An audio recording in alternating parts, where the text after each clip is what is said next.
calling to order the regular meeting of the Fairfield Planning Commission on December the 10th, 2025. Ms. Sheehan, can we please have the roll call? Yes, of course.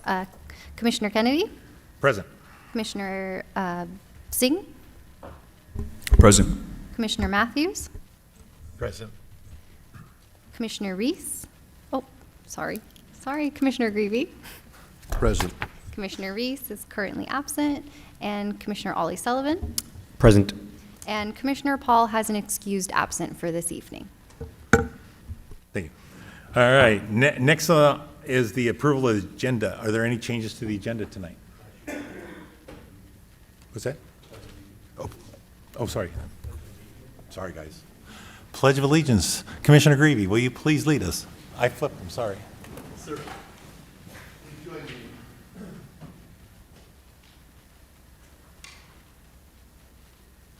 I pledge allegiance to the Flag.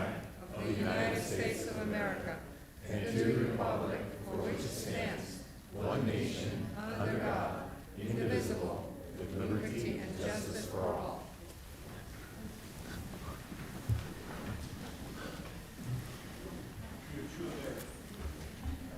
She has arrived.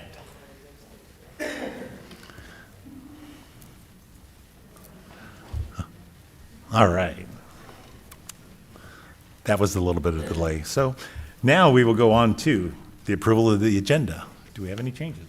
Yes, I do want to just note a very minor change at the end of the agenda. It notes that we will continue to our next meeting, and it notes tonight. Our next meeting would be January 14th. So that's just one minor amendment. All right, thank you. Do I have a motion to approve the agenda? I'll make a motion to approve the agenda. Thank you. Second? Second. Thank you. We have a motion and a second. All those in favor? Aye. Thank you. Any opposed? None. So approval of the minutes of November 12th. Are there any changes to the minutes of November the 12th? Not from staff, no. Thank you. Do I have a motion to approve the minutes? So moved. Thank you. Second? Aye. We have a motion and a second. All those in favor? Aye. Aye. Aye. Opposed? Carried. Okay, now, information for public comments.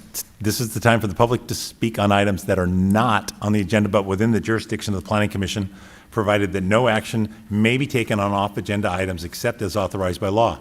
Off-agenda items from the public will be taken under consideration without any discussion by the Commission and may be referred to staff. Comments will be accepted in person and via Zoom.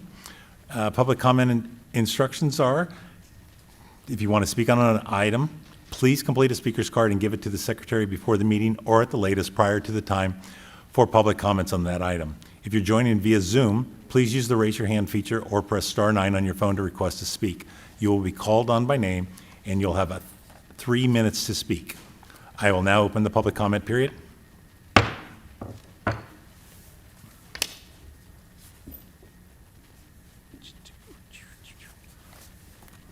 We do not have any items for public comment, so I'll now close public comment period. Public hearings. The next item on the agenda is public hearings. For each agendized items, there will be a presentation by city staff. For items that involve the application requests, I will open the public hearing and ask the applicant to address the commission if they so desire. Then commenters via Zoom and in-house will have the opportunity to provide public comment. I will close the public hearing after all comments have been provided and after all our questions regarding the testimony during the public hearing have been answered. After the public hearing is closed, the commission will deliberate on the item and may have additional questions for staff. We cannot take additional testimony or questions from the public after I have closed the public hearing. Each commenter will be limited to 3 minutes. So, as Ms. Sheehan noted, H1, the Objective Design Standards, is being continued to another date. So now we'll go on to H2, Resolution PC 25-08, Chick-fil-A. It's a public hearing request by Nathan Loveland to develop a 4,857 square foot food service building with an associated drive-through at 4560 Central Way. Our presenter tonight is Yilin Wong. Thank you. Good evening, Chairperson and members of the Planning Commission. My name is Yilin Wong, and today I'm presenting the project DR 2025-0007, a new Chick-fil-A food service building with drive-through sales at 4560 Central Way. There's an associated use permit with this project for the drive-through sales portion. So the location of this project is at 4560 Central Way. It is on a existing parcel that's 2.37 acres. The development of the project itself is taking up roughly 1.8 acres of the site. The existing land use at this location is a Globe Truck Center, which is truck sales. There's also an old antique building there. For context, here's the site plan. The proposed site will include a 4,857 square foot food service building and associated drive-through and various landscape improvements. The site is bounded by I-80 to the north and Central Way / County Road 87 to the south and southeast. A commercial retail center abuts the parcel's southwest property line, and the parcel across County Road 87 on the southeast side is a vacant parcel. The proposed building itself includes a 2,233 square feet of indoor dining space and 350 square feet of outdoor dining space. For food service, counter service land uses, 1 parking space is required per 80 square feet of floor area. So a total of 61 parking spaces are required for this project, and the proposed project exceeds this requirement by providing 64 parking spaces. The site will be accessed from the southeastern side of the site using Old County Road 87, which is also connected to Central Way. Old County Road 87 will be brought up to city standard by the developer. The drive-through itself will be accessed on the east of the site through the parking lot. There will be a traffic overflow queuing management plan in place should the drive-through queue overflow out into the parking lot. More on that later in this presentation. And then as per the city's municipal code, a required 8 stacking spaces in the drive-through is required. And this project exceeds that by providing 36 through the 2 lanes that you see on the site there.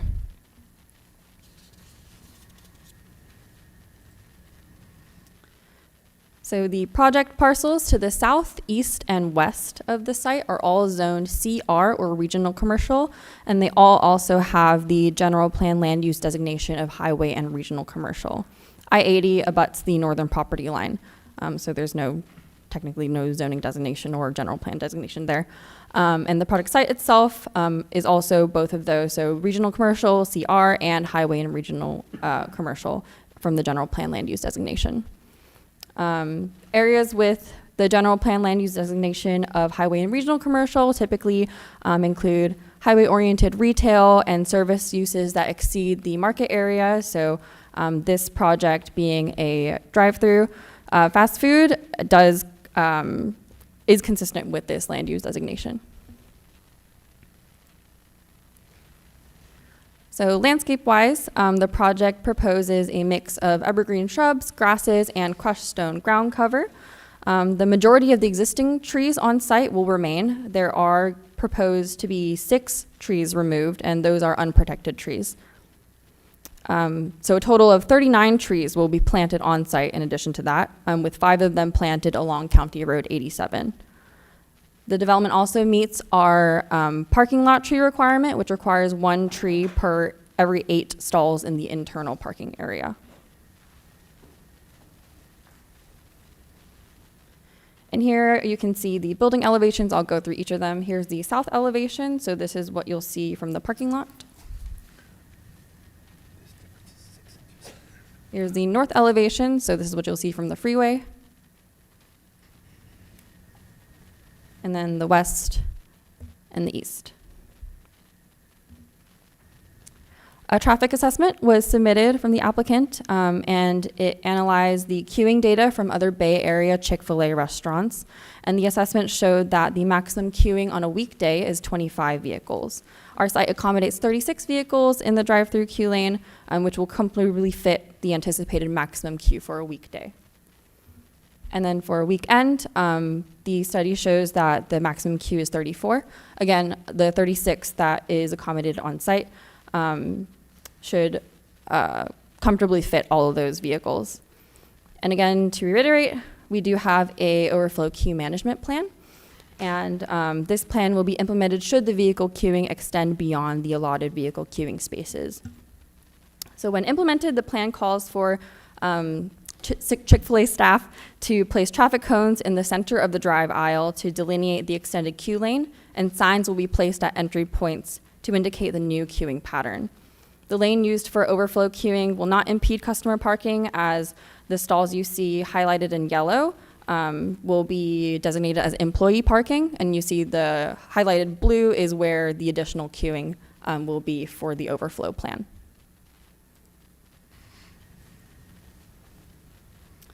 This project is categorically exempt from CEQA under Section 15332 infill development, as it complies with the criteria listed. It's an existing developed parcel surrounded by urban uses, less than 5 acres in area, and can be adequately served by utilities and public services.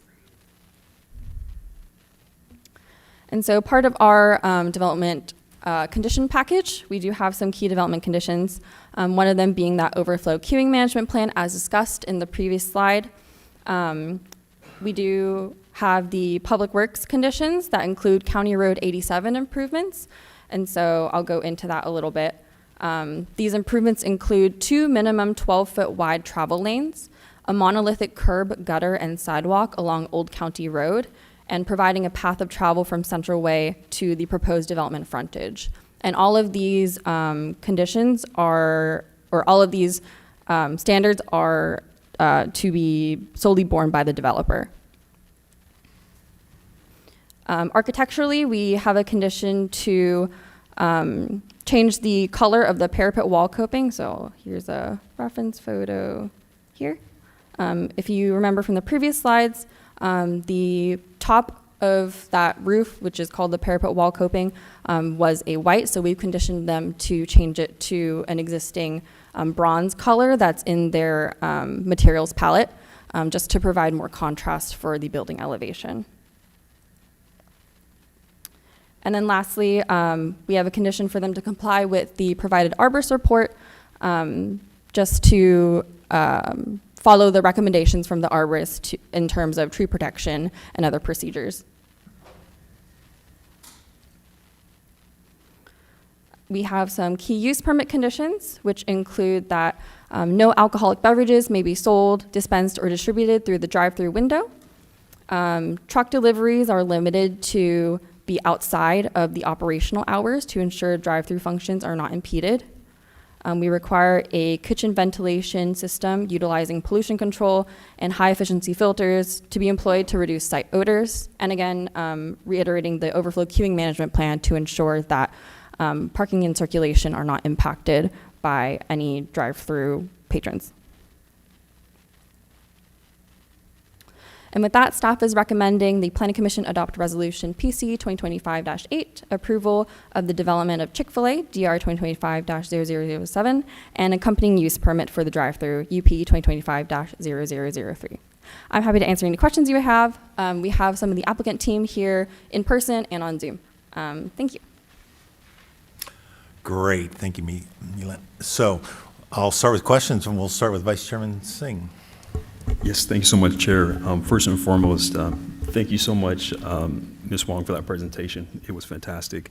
And my first question is, this item was originally on the November Planning Commission meeting, but it was continued to this meeting because there was going to be more detail added to this presentation. And one of those details that was very important, and I really appreciate and have questions about, is that queue management plan. For that plan specifically, could you go over what specifically will trigger that queue management plan again? Yeah. So that plan will be in place should the operators of the Chick-fil-A at the time realize that the queue is at capacity. So if those 36 spaces are filled up and it looks like there's more cars coming in and it's going to spill over into the parking lot, they would employ this queue management plan to ensure that's done in an orderly manner. Gotcha. Thank you for that. And then also, should the applicant, or actually, should the project find itself in a position where the queue management plan cannot adequately accommodate the car stacking queue, what options does the city have to come up with a new solution potentially? Is that a component of the queue management plan? I think the queue management plan is geared towards, in the case that it does spill over from the drive-through queue and not necessarily onto like County Road 87. We don't anticipate that it will spill over into the County Road or Central Way just because of the data that we have, and it shows that our the spaces that we have in the development, in the proposed development, do exceed that by quite a lot. And I'm happy to add a little to that. So yes, absolutely, we don't anticipate that the overflow would go beyond the queuing management plan. I think at that point, you're probably talking about 40-plus vehicles. But in an absolute worst-case scenario, maybe everyone needs Chick-fil-A that evening. It could become a code enforcement matter in which the operator is no longer in compliance with their use permit, and that would give opportunity for the city to take enforcement action. So that would be the very worst case scenario. Gotcha. Thank you. Okay, Commissioner Matthews? Thank you. Would you mind bringing up the queuing schedule there? So at what point do you start counting the 36? Is it where those two arrows are at the entrance? Is that where the queuing starts? So presumably you would have another, 8 or 10 cars that could still be in the drive aisle but not in the road. Is that correct? When you say drive aisle, you mean like the blue area indicated there? The red area. The red area. So, Are you talking the bottom two arrows? yeah, so that's what I'm asking. Does the 36 start with the two arrows that are on the horizontal line to the beginning of the building? The 36 count starts here. Starts where? Yeah, okay. Yeah. So then, if you go from there down to the road, you probably have space for 8 or 10 more vehicles Yeah, if you go down the red part, but before you enter into the road itself. Yeah, but the queuing management plan redirects them so that it doesn't, since they need proper ingress and egress on both sides. So I don't think they are proposing the extended overflow queuing to be in this area. It's going to be in the blue area. Okay, but I'm telling you, just by nature, people are going to go in the red area. Now, the current Chick-fil-A site, do you know the capacity for queuing there? The one here in Fairfield? Do not. I mean, my guess, having been a customer there, it's somewhere in the vicinity, there are two aisles, maybe you've got 10, maybe 12? On each side, Yeah, on each side. so probably 20 to And- 24. My recollection is when we approved the Dutch Brothers station, that has, 27, I want to say? And that was the largest queuing area of any site in Fairfield at the time. Yeah, 'cause I believe Starbucks so, is- yes. The new Starbucks is bigger, right? Yeah, at the time, Dutch Bros. To Commissioner Kennedy's point, there is a new Starbucks on Travis that might be larger than that queue, That's but I pretty can't long. recall. Have we experienced any issues with the Dutch Brothers queuing? To my knowledge, no. And if there were a rush, you would think, morning rush would be the worst time. So I go down that meandering route simply to say that I think 36 plus more is more than abundant, in my opinion. Thank you. That concludes my comments. Thank you. Commissioner Gravy? I think you're correct, although I think that your data seems a little bit off when you're using numbers from 2018 to establish the number of vehicles that are going to be in there. Is that the most current you have for data for them, is 2018? That is the data that we were provided from the applicant, but I can, let me, sorry, let me pass it to our traffic engineer or traffic planner, Tina, who should be on Zoom right now. Okay, thank you.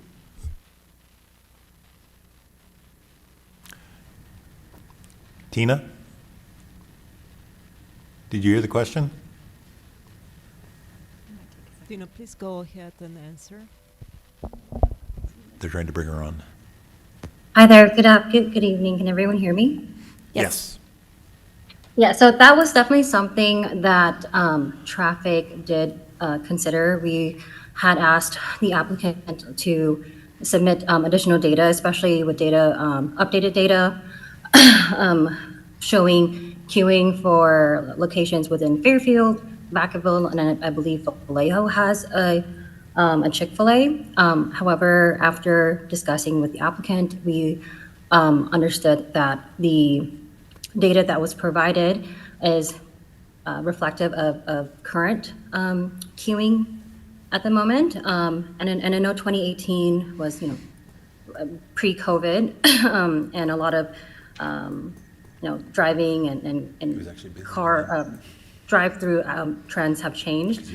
But the applicant has compared the queuing data with the with their sales, and the numbers are accurate.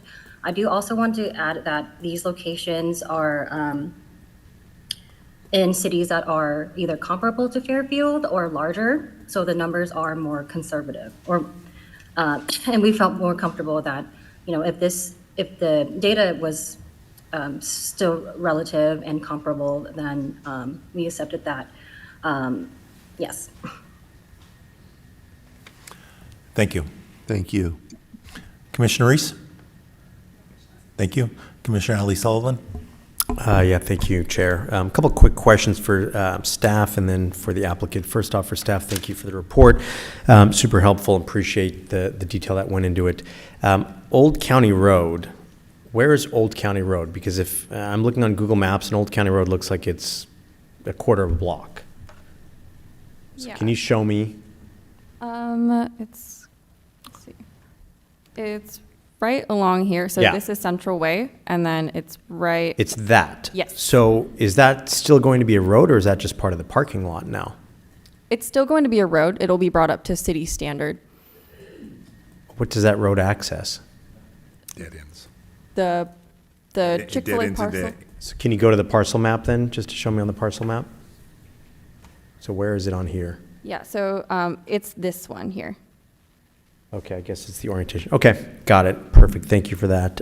Let's see, on the coping, appreciate that the city has asked for that. I think it adds an attractiveness to the exterior. So that's great to see for the applicant. And this is more of a comment for city staff and then the applicant. When we see projects come to us, it's not the city applying for a Chick-fil-A. There's presumably a person and a company that's applying for it. As a basis, I would like to hear from the applicant. So I'd like to invite the applicant to come up and because I have a question for the applicant. Later, right after.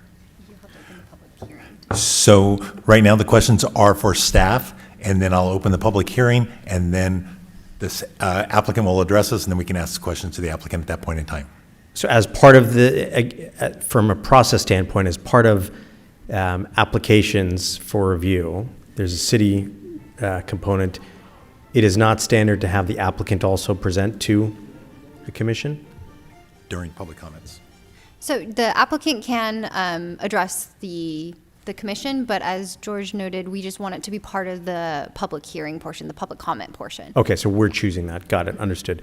Then from the city perspective, can you explain to me what the benefits for the city are with this project?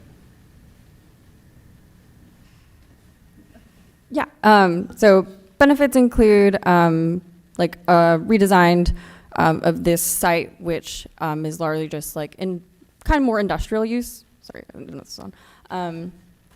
And also economic benefit in terms of more employment at this location, and also it will be right next to the freeway, so it will be generating some foot traffic from other regions in terms of people that are coming to get Chick-fil-A. Regarding the economic benefit, have we quantified in conditions of approval 11.2, the capital improvement fee, what that looks like for the city, what our benefit is? So we haven't done the calculations on Okay. that. I'm more than happy to follow up. The various impact fees are typically based off of square footage. And so through our building division, we have different fee calculations. So we could return or follow up with the total amount. And what about taxation? I apologize, I would not know Okay. the tax. What I'm figure, trying to- but what we I'm- could coordinate with our Yeah, what I'm finance trying to team. understand, and obviously there's significant benefit for the applicant here. I want to understand what the benefit is for the city and for residents. And of course, we're very concerned with the traffic component here. I think there's a very good traffic plan in place, but with any development, yes, there's benefit on the private side, but I also want to understand what the benefit is on the public side for the city, which is what I would like to question of the applicant when they do come up during the public hearing. Yeah, sure thing. Yeah, unfortunately, I don't have the dollars and cents in front of me, but any development will contribute to our impact fees. It will contribute to tax fees. Additionally, with this particular site, you are getting a redeveloped site at the moment. It is an older area, so the buildings that are there and the asphalt and the sites that are there are not quite as modern as they potentially could be. And as Yulin noted, you would get street improvements or infrastructure improvements with this project as well. And the last thing I would note, it does meet our general plan designation for the property, so it would also be implementing our general plan's vision. Got it, thanks. Thank you. Couple questions. If you go to traffic assessment, table 17, please. Thank you. Okay. It was mentioned a little bit, but my question is, the closest one to us would be like maybe Santa Rosa, and why none of the Solano County or Contra Costa County Chick-fil-A's were part of the survey, number one, because that does affect what happens. Do we know that? Why they chose not to include locals? Yeah, like Tina had explained, they chose locations that are comparable to the city of Fairfield's population size, if not larger. So on that end, we're pretty comfortable with the counts that they have here, since if it's a larger city, then they would have a larger generation of queuing counts. And then, did you ask about the? Yeah, and the reason I ask is like Walnut Creek on North Main Street, and yes, I know Chick-fil-A's. The Walnut Creek, even though Walnut Creek doesn't have the population of Fairfield, I do know that location has historically had a large number of cars going through that parking lot, especially the first few years it was open. It was closer to what this design shows. So, and then the second traffic question I have is in all the traffic reports, it shows Pittman and Central Way, Link Road, but what it doesn't show is the more important aspects of the traffic in the area, which is at Pittman and Central, the main light there, where Burger King, 7-Eleven, Slanted Tree, and the Shell Station are, and the one at the entrance to Interstate 80, because most of the people are not going to be turning right out of Chick-fil-A and dropping down onto county land and then going around. Most of them are going to be going through these things, and the traffic generation hitting that light at Central and Pittman, I think could be significant. So I just want to know why they didn't go that extra, why we don't require the nearest stoplights to be incorporated into those traffic counts. Yeah, I'll defer to Tina for this question. And when I talk about traffic counts, I'm sorry, I'm talking like level A, B, C, D, so traffic levels. Yes, thank you, Commissioner Kennedy. That's a really great question, and that's something we've also considered. We didn't require the analysis, the level of service analysis of those locations because those intersections are already built out. So they've been signalized, and in terms of turning lanes and through lanes, those have already been built out. So we had them resubmit the traffic study to include Link Road in Pittman to assess like any further impacts to other nearby intersections. And that did show that the impacts to Link and Pittman would be insignificant.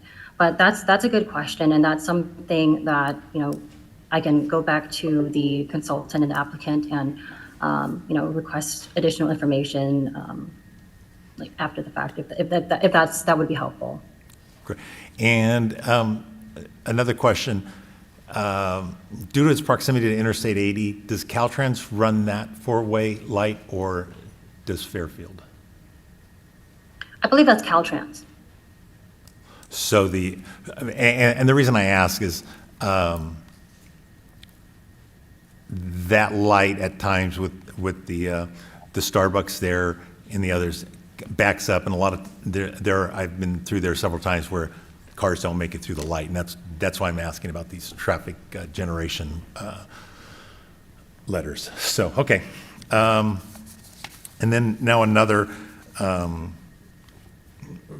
for staff is the building design. I know they have several different models, and one of the things says a variety of building materials is the city's design guidelines. We look at this building and there's no variety. It's all stucco. And if you want to say, oh, the awnings are metal, yeah. And the roof cap there is 6 inches. And it's going to create the entire center next to it and 100 yards down on the other side of the street. It's all flat. There's no building variation whatsoever in that area, and it just looks like, you know, I just think Fairfield deserves better. I'll just say that. I have seen many locations that are better. I've got examples of how it could have been made better, because I just really feel that when you've got 280,000 cars a day that drive by that location, and it's probably, you know, the most traveled spot on Interstate 80 between the bridge and Sacramento, just because of the confluence of 680 and 80 there, that Chick-fil-A would want to bring some attention to itself instead of just blend in so much with the surrounding area that they just might get lost. So, we'll let the applicant talk about the taxes, Commissioner Ali Sullivan, but the average Chick-fil-A that street side does about $9 million a year, which would provide our Measure P funds about $90,000 a year, plus additional tax monies and real estate things. So we're probably close to that $200,000 range directly to the city and by doing this, so in additional funds. So with that, I don't have any other questions. Are there any other questions before we open public comment? All right. Now, I will go ahead and open the public comment and invite the applicant if they'd like to speak.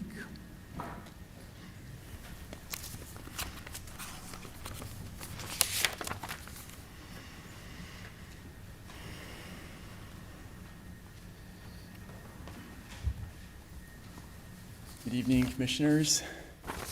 Thank you. My name is Garrett Moore. I work with 4G Development and Consulting along with the applicant, Nathan Loveland. First, I want to say thank you to the planning staff and planning department.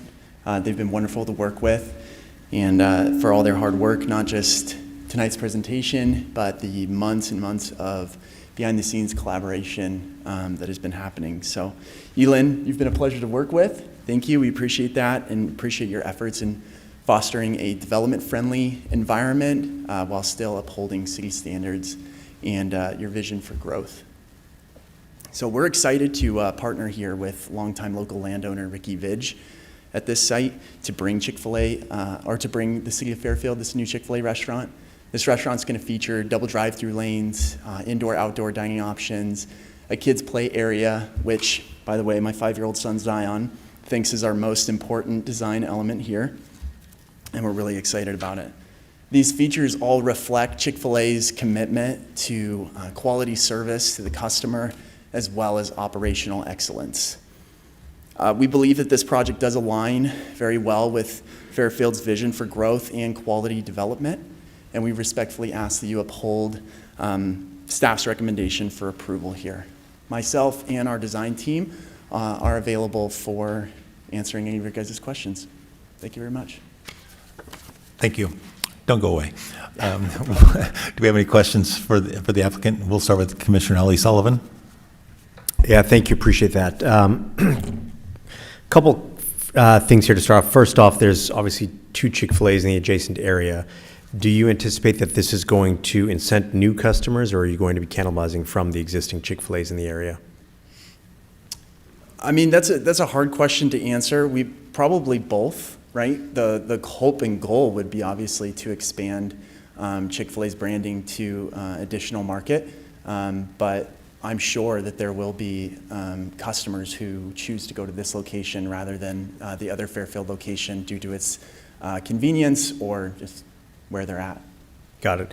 And so if you are redistributing your existing tax base in Fairfield, then it's that has impact on what the net benefit would be for the city. As far as the location itself, is it company-owned or is it a franchise? The Chick-fil-A? Correct. Yeah, so it's an operator-based model. Okay. And so the operator will work with Chick-fil-A corporate, and the operator will essentially be the manager of this individual store. So it's like a franchise model. Yeah, it's not company-owned. Right. Got it. Okay. It's kind of, I mean, yeah, it's one of those where it's a little bit of both. It's unique to Chick-fil-A. Got it. Then I guess larger question, and you touched on it, but can you speak to me what is the value proposition for the city of Fairfield here to approve this? Yeah, I mean, one, I think it's really cool that this location used to be a very family-oriented restaurant. It's gone through an iteration as an antique mall. It's currently not operating as anything family-oriented. And so we're really excited to partner with a local landowner who sees the value and potential to bring a restaurant in here where families can dine in and enjoy that experience, or they can conveniently take their food and carry on wherever they're heading. So as we're redeveloping that area, the work that's going to be done by the landowner for County Road 87 will actually be a tremendous improvement to the city. If you have passed by or seen that entrance, or right there off of Central Way, that's going to get brought up to complete city standards and open up opportunity for additional development down County Road 87 where there isn't currently now. Does the applicant own the adjacent land? Yes, they do. Does the applicant plan to further develop the adjacent land? The applicant, sorry, let me clarify. The applicant does not own the adjacent land. The landowner owns both parcels. Okay. And is there are you working on any adjacent developments? Not with the landowner. The landowner will, I would imagine, be able to speak to that when he comes in. Is the landowner here today? He is, yeah. Okay. And then I guess it might be a question for the landowner as well, but you noted the investment that you're making in the city. I'm curious if you are amenable to showcasing that investment in the city with a contribution to either parks in the city or to public art in the city as a condition of development. I would not be able to make any type of decision like that. We've been working with the city staff, city planning department to make sure that everything we do is in step with kind of their needs and requirements of this development. And so we'll continue to do that as the applicant. So is that a yes or a no? I can't. Who say. would be able to speak to that? Because I would love to see the developer really double down on their investment in the city here and say, look, we also want to make a contribution to, for example, the pool for Matt Garcia Park. I think that'd be a great opportunity for the applicant to really show their investment in the city. Sure. Yeah, I can't speak to that. This is the first I'm even hearing of that idea or proposal, but we've been very agreeable to work with the city, and we're excited to be here. So. Okay, I'll ask the landowner then that question Yeah, as well. no problem. Thank you, Chair Kennedy. Thank you. Any questions, Commissioner Reese, Commissioner Greavy, Commissioner Matthews? Just to Chair Kennedy's point, what other considerations did you give for the exterior design? Yeah, so this is a prototypical model that Chick-fil-A is using here. We were happy to be agreeable to the bronze coping on the top to maybe help it stand out a little bit. It's a very different model. Like Chick-fil-A and their design team comes up with new prototypical models, and so this is going to be a unique look to the city of Fairfield. It's not anything like what currently exists. Our design team and us as 4G Development, we really want to come alongside the city and work with them, and so that's the consideration that we've had is we work with the city planning department on, and we go back and forth. I mean, I think the site plan that we settled on was 50, and so there's been quite a few iterations and discussion, and this is the one that's landed. And then a separate question, do you have a sense or data that would show how much freeway traffic, so non-local Fairfield traffic, would typically be brought in because of the proximity to the freeway and exposure? Right. That's probably the golden question. And if Chick-fil-A could answer that question, right, for all of their locations, they probably would. We work with Hexagon Traffic Consultants here for this project, and they do a lot of work in this area as well as the Bay Area. And so we defer typically to the experts, which is going to be the City of Fairfield traffic engineers, and then Hexagon Traffic Consultants to work out exactly what type of stacking and design that we're going to need in order to best serve what we think will be the demand of the area. So, But, yeah, my question really isn't about stacking. I'm very comfortable with that, but it's more to Commissioner Ali Sullivan's point. If we're going to if there were some data based on other locations, you would get of the 200 and some odd thousand a day traffic passing in front of the site, 2% or whatever, then you could extrapolate and get a better sense of tax revenue. That's where I was going with it. Absolutely. It sounds like you don't have that data. I do not have that information, no. That's my question. Commissioner Singh? Commissioner Singh? Yes, thank you so much, Chair. Gary, thank you for making yourself available for questions. My Absolutely. question is again about design. This is very important because this site sits directly in the middle of 3 major freeways. So you have 12 coming down from Napa, you have 12 coming from Sassoon, you also have 80 and then 680 as well. So when it comes to traffic, this site captures that. There's a lot of eyeballs on this site specifically. Yeah. And this site as well is directly adjacent to I-80. It has frontage along I-80 as well. And so we're just curious, what was the motivation behind the almost 100% 100% stucco exterior facade? I know that typical Chick-fil-A's, they have a mix of brick, stone, and actually some of the newer ones even have wood elements as well. This one seems and comes across as a less favorable Sure. exterior facade than those, and so we're just curious, what was the motivation behind that? Yeah, absolutely. That's a great question. I'm sure I'm saying that's a great question a lot. You guys are all asking such great questions, right? Really, there's a lot of factors that come into that. We don't believe that this is a less desirable design. If anything, this is a more desirable design from an operator standpoint or from a city standpoint. we're not 100% confident on what those sightings and how long they might last on other Chick-fil-A stores and frontages and things like that. Again, our goal as design and development partners is to come alongside what the city's standard is and what is going to benefit the city when we come in and partner. And so that we walk side by side with the city staff and propose things, and they say, can we do this? Can we work with this? And then there's also the cost, right? This deal has a lot of different factors that come into making it work out. And doing the stucco siding, we found, or well, I'm sure there's a lot of different factors, but one is that it lasts. It lasts and it looks good for a longer period of time than perhaps other siding. And other Chick-fil-A restaurants are going to have different design standards based on the jurisdictions that they're in. And so we don't have this is exactly what we have to have in. There is a branding standpoint from Chick-fil-A's perspective, right? They want there to be a identification, right? Every commercial business does, to catch your eye and to know, oh, that's a Chick-fil-A restaurant. But really, we try and work our best angle is partnership. So that's what we try and do. Gotcha. Thank you so much for that. And so my follow-up question is, where possible and able and, if it is feasible, are you open to incorporating additional design elements, including but not limited to either brick, stone, wood? Mm-hmm.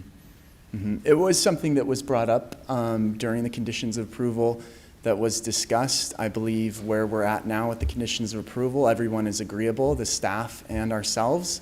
And so we feel very confident in this design being one that is both beneficial to Chick-fil-A and to the city of Fairfield. So. Thank you. Yeah, and thank you. All right, I have a couple questions. So what are the plans for the Gateway location now? Because I know back when Gateway was built, they said, no, the mall location is going to stay. And people probably don't realize this, but at one point in time, the Solano Mall Chick-fil-A was the only location in the state of California. In fact, on the West Coast. So my question now is, Gateway's there, it does well. There's not a lot of, I don't know of any, Chick-fil-A's where a city our size has multiple locations. Mm-hmm. And, I look all around Northern California and, there's one. And so my fear is, are those 100 jobs going to transfer over here? Is all the tax revenues going to transfer here? And we're not at a net positive, so. So what are the plans for Gateway? That's the other Chick-fil-A location in Fairfield? Sorry. Okay. Yeah, it's up by the Hilton Garden Inn. Yeah, the plan especially from that operator standpoint, and I by no means can speak for them, but they would be to be as successful as possible and to hold by the mission and values of Chick-fil-A that has brought it success so far, and we hope that the operator of this location will come in and do the same thing. Okay. And the location is going to be a true double drive-through like the Fairfield location, or is it going to be a runner location? Do you know? This location that we're proposing tonight? Yes. Sorry, can you clarify the question for me? So the Fairfield location has a second building where it's elevated, that the product is elevated from the store over the first line of cars, and other Chick-fil-A's use a runner system where the runner runs from the store out to the second drive-through. To deliver the food to the second because lane. the speed of service with the second drive-through is significantly faster than where runners use, not to mention safety, but. Sure. Okay, I think I understand what you're saying from like an operational standpoint. Yeah, because it looks like I don't see another building there like Fairfield has, so that's why I'm curious, so. Okay, yeah, and I am not familiar exactly with what the current location in Fairfield does as far as their operation goes. We would not have a second building next to this, so what you see now is in what we call our OMD canopy, our meal delivery canopy, where there would be a staff employee that would use what's called a Tormax door that opens up, and they would walk out and deliver the food to that vehicle. All right, thank you. Any other, okay, one other question. Yeah, thank you, Chair. Do you represent Chick-fil-A or do you represent the developer? I'm a little confused. The developer, meaning the landowner? Well, do you represent Chick-fil-A? Yes, yeah. You do represent 4G Chick-fil-A. Development and Consulting is Okay. hired by Chick-fil-A Okay. to assist them in Okay. the development. So of this you restaurant. can't speak to the impacts on the other Fairfield Chick-fil-A location, though? No, I cannot. Okay. No. The owner-operator who is requesting this application, do they own the the Chick-fil-A in Fairfield or in Vacaville? No, so originally your question about is this an owner, is this a franchise? Chick-fil-A will they will select the operator of this location. And so that, it's that not the operator same- has not been selected They have not yet. been selected, No. okay. Got So it. they have very strict standards for what they will allow in an operator, and there's a lot of metrics and things that go into that, none of which I am a part of that conversation, so. So whose analysis is saying that Fairfield can support basically 3 Chick-fil-A's? Well, it's my understanding is Chick-fil-A is doing. Well, there's one in Vacaville as well. So in the Sure. immediate area, there's 3 Chick-fil-A's. Sure. I think it would be, the real estate development team in Chick-fil-A who sees this location as a good opportunity, and, all of the different factors that go into that, a willing landowner, a city who's looking for partnership, so. To address the operator issue real quick,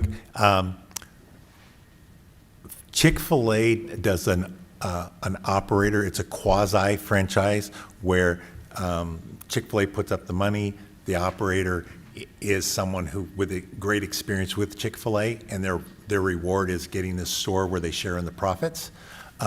Chick-fil-A in the last week just is pulling a lot of their franchise models away because the owner-operator system works better than a pure franchise model. So the only non-traditionals that will be left that won't have this operator model will be the U.S. airports. So it's very unique, not only to the restaurant industry, but just in industry itself, where you have somebody that's on site that has skin in the game. So.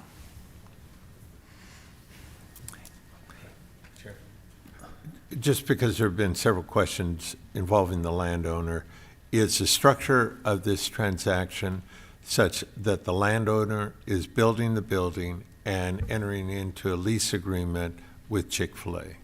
Or is it a ground lease? Or is it a sale of the land? I think the landowner is going to speak. He did Yeah. put a public He's comment next. card. Okay. So I think Ricky is going to be Very the good. best person Thank to you. speak to that. Thank you for now. Thank you. Appreciate it. Great, thanks. And now we'll call up Ricky Vij.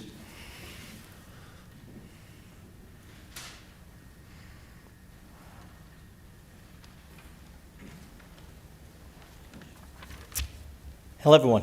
Good evening, members of the Planning Commission, city staff, and fellow community members. My name is Ricky Vij, and I'm the property owner at 4560 Central Way, the site associated with this Chick-fil-A development. Fairfield has always been a place I've called home and held very close to my heart. Back when I was in middle school at Green Valley Middle School, which used to be just down the road, I would walk by this very property every day on my way to my parents' small business, family-run business that we had. I admired the train cars and remembered having a few special dinners there when it used to be the old San Francisco Express. Now, it's amazing to see life come to full circle. Having run my business here and now bringing in a new chapter to this location, Chick-fil-A is not just a popular restaurant chain. It's a business known for its commitment to community engagement and local investment. By bringing Chick-fil-A here, we're adding a place that values giving back, creating local jobs, and providing a welcoming space for families and residents. This is more than just a new restaurant. It's an opportunity to strengthen the fabric of our community with a partner that truly cares about the places they serve. Thank you for your time and consideration, and I'm happy to answer any questions about the structure that you guys may have. We'll start with Commissioner Singh. Thank you so much, Chair. Ricky, thank you so much for making yourself available here for questions. So this question is a bit outside the scope of this specific project here, but I know that there are train cars on site right now, and this parcel, I want to say as it is today, actually extends beyond this site, so it actually goes into the adjacent as well. What are some of your plans for that adjacent site? Is it, yeah. So we don't have any concrete plans of what we're going to do next door just yet. It's about 3/4 of an acre that's going to be left over. Currently, there's nothing concrete. We haven't come up with any plans yet at the moment. Okay, thank you. Commissioner Matthews? Would you mind bringing up the overall site location? Yes, that one.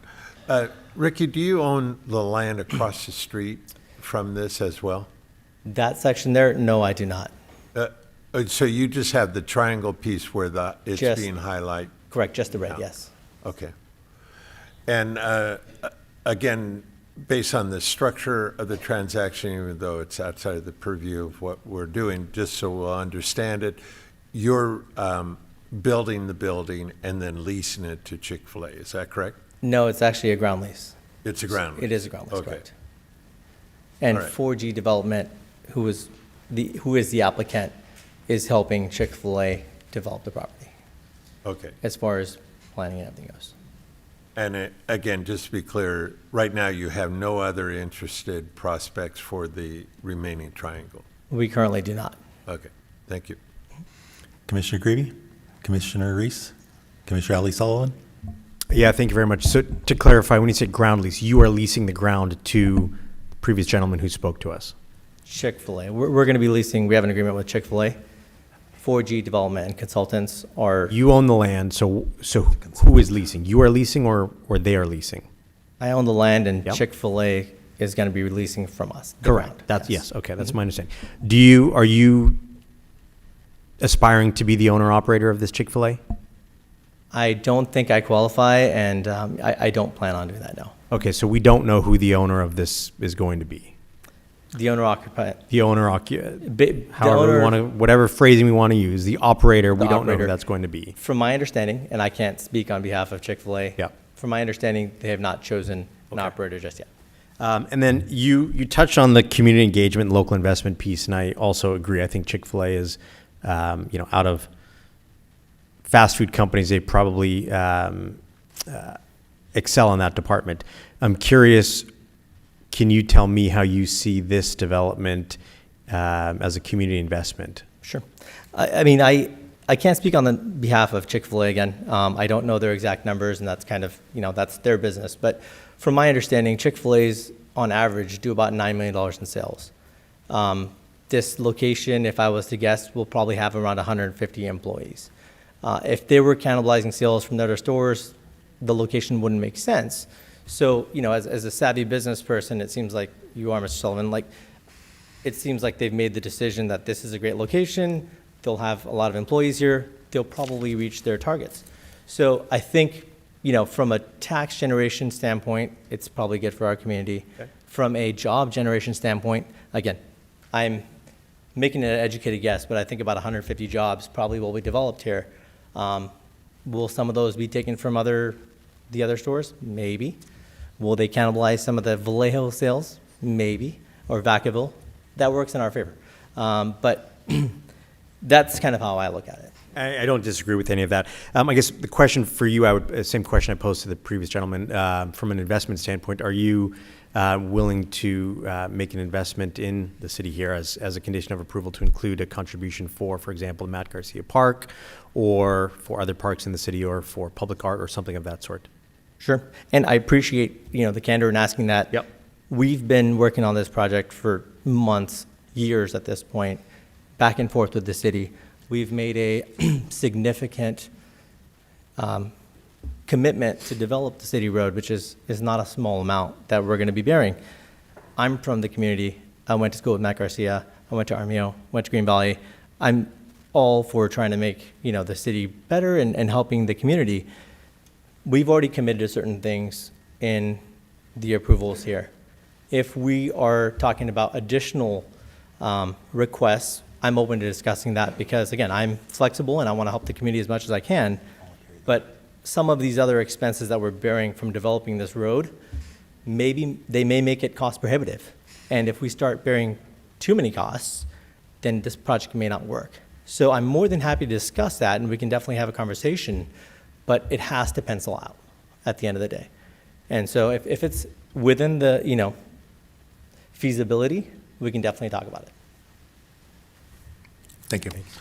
Any other questions? So, real quick, I actually know you from your family business, and I miss Bravo's Pizza.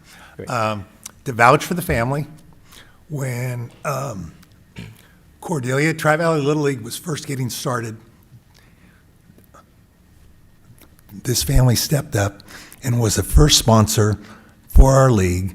They did fundraisers for us. The board met at the business. They did above and beyond anything for the community. And I'll never forget what you guys did. So, and I do remember when you were like 8, 9 years old in the family restaurant. So I didn't realize this until you got up and spoke, and I was like, oh, click, click. So I have confidence that this family venture will continue to invest back in our community. So thank you, Ricky. Thank you so much. Chair Kennedy, one more question, if I may. Sure. I think about a year ago, when you purchased the facility, I saw on the news, what's going to happen to the train cars?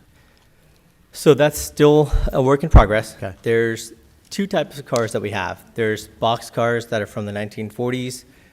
There's not so much value in those, and we've talked to every museum across the state of California and some nationally as well. But there's two cars in particular that are actually very interesting. They're passenger cars from the 1920s. So we're talking about 100-plus-year-old memorabilia that can't be replaced. So for those two cars, we're trying to come up with a plan to either get them in a museum and potentially, our adjoining space there, they may be staged there for a little while until we figure out where they're going to go. So we're working through the logistics right now just because it's a lot easier said than done. These are very, very big cars. The two passenger cars are 75 feet long. So just moving them is going to be a challenge. Also lifting them up and putting them on a trailer of some sort is also going to be challenging. But we are trying to salvage and save those two cars so that they don't get destroyed. The box cars, unfortunately, probably will have to be scrapped. But even from those, we're donating parts of the wheel systems, the bearings, to the Niles Canyon Museum because they can use those parts. They're not being made anymore. Great, thank you. All right, and I have one other comment. Khalid? Thanks, Ricky. Yeah, good evening. I look at the traffic data. I was really surprised why they provide 2018, 2019. This is like 5-6 years old data. So to my understanding, I don't know, guys, you cannot see it straightforward. This is not targeting Fairfield. It's targeting the freeway. 200,000 cars possibly, Freeway 80. Personally, I use that road to go to exit, to take Susun Road to avoid the traffic. You know what's happened around 4 o'clock, 5 o'clock, 6 o'clock. Now with the paid toll now, it's gonna drive more traffic to the right.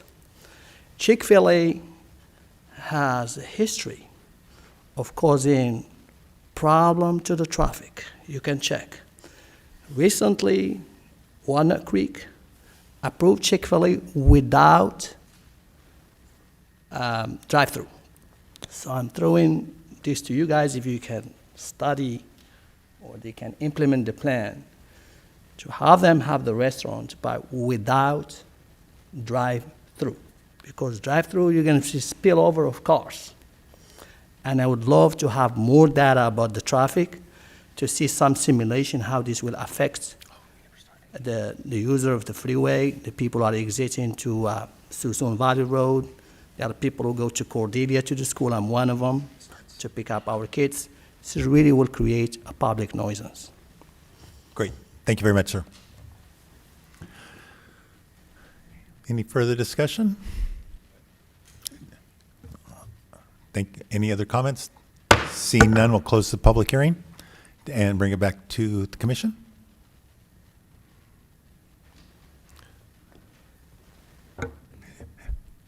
For any further discussion, or Commissioner Ali Sullivan? Yeah, and this is our deliberation period, so I can give comments. So a couple things. One, I love Chick-fil-A. I think most people love Chick-fil-A. And I'm happy to see development in the city. I think that's something that I've been pretty clear about. It's not lost on me that the largest concern about this project is traffic and what the implications of this project will be from a traffic perspective. Associated with that, for me, what is the impact on our roads going to be?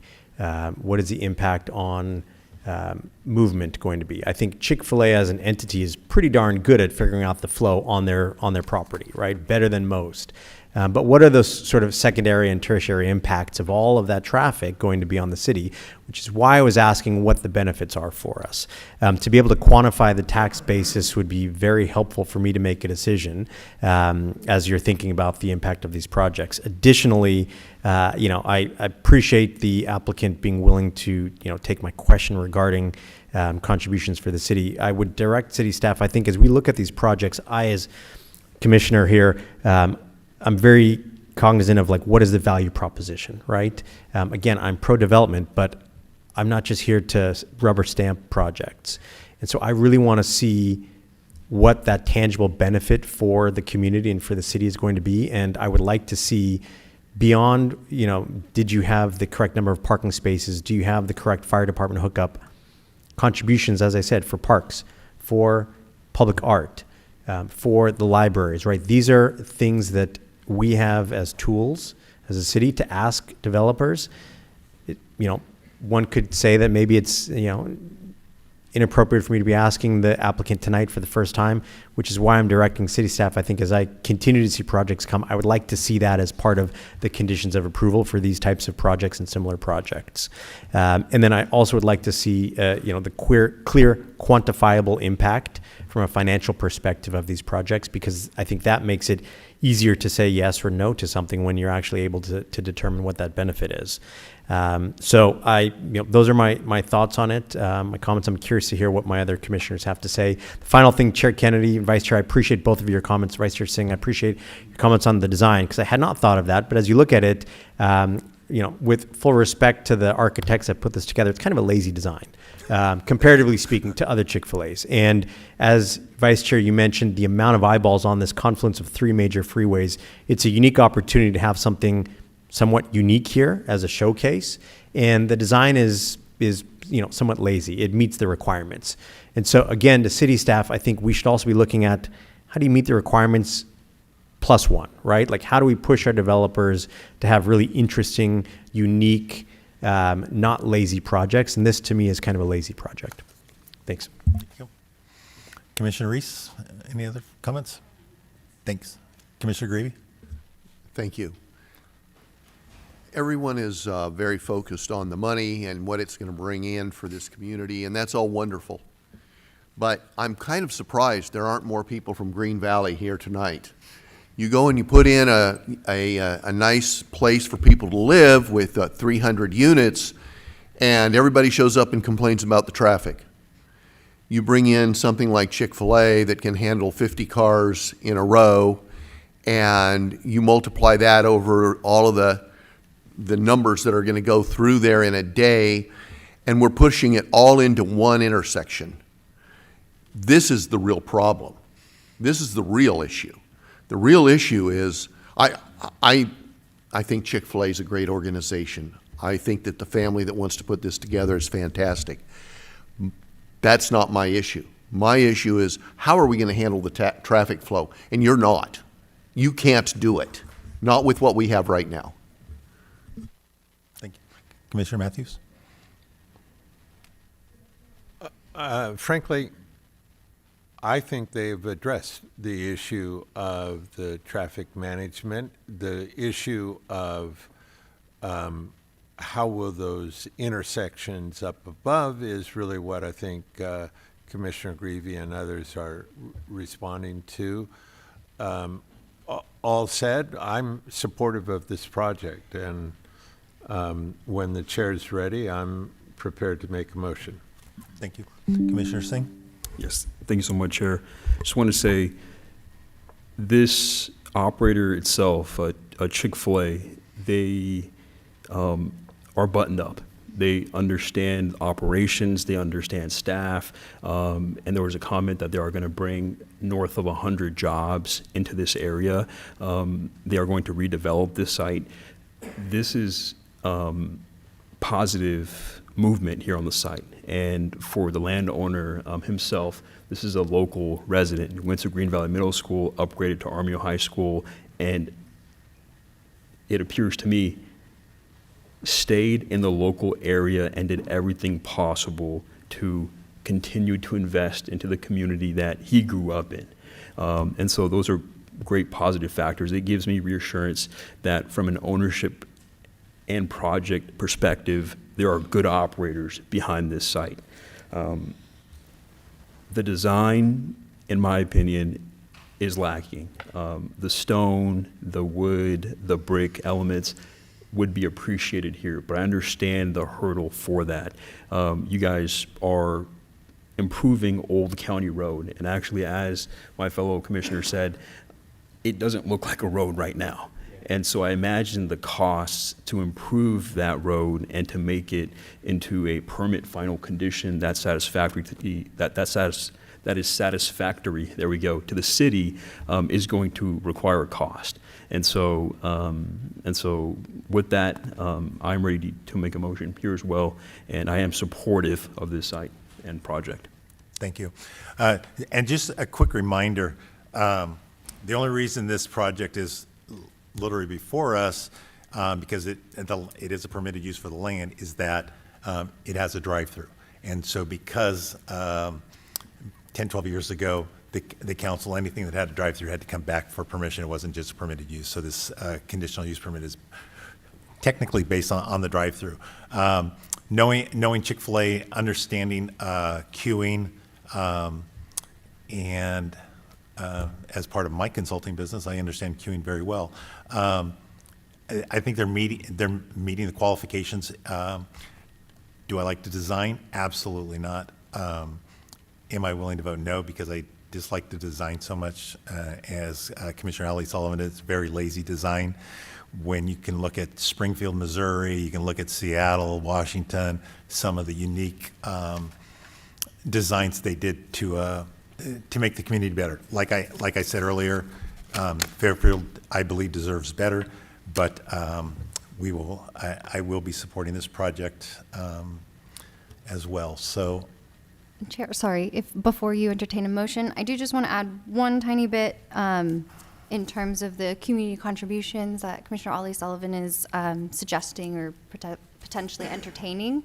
I just want to caution the commission when it comes to community contributions, there needs to be a nexus, so it has to be proportional to the project.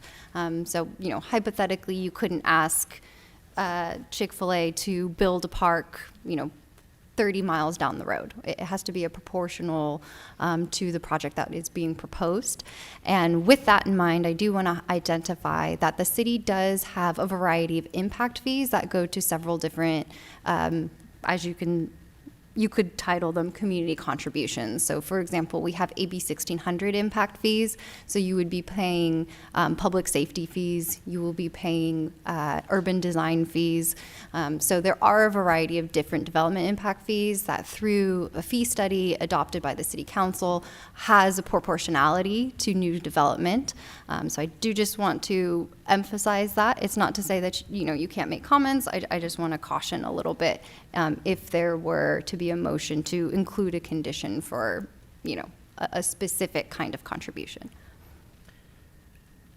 Chair, may I? Yep. Yeah, and appreciate that, Michelle, and that's exactly why I asked what those figures are, to understand what those impact fees would be for future projects. Yes, absolutely. Thank you. If it's $50 or if it's $20,000, right? That's I don't know. Sure. So that's what I would like to know.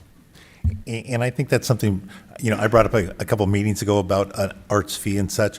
I think that's something that would be interesting to add to a study session where we can talk more about that the city council could take up, as well as have some type of an arts fee to benefit the entire city, proportionally based. So, okay, see another, I will entertain a motion to approve resolution PC 2025-8. I'd like to make a motion approving Planning Commission Resolution 2025-08, Chick-fil-A. Thank you. Is there a second? Second? Thank you. I have a motion and a second. It's been moved and seconded to approve the vote. All those in favor? Aye. Aye. Aye. Aye. Opposed? Opposed. Thank you. It carries 5-1. Congratulations.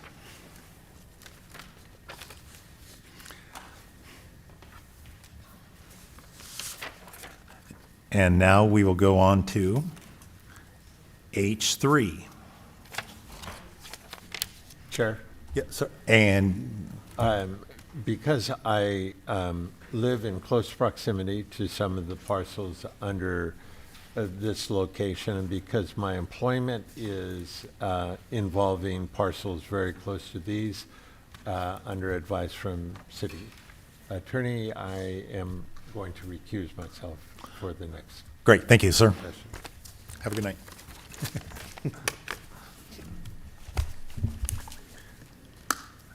Are we all good without a break?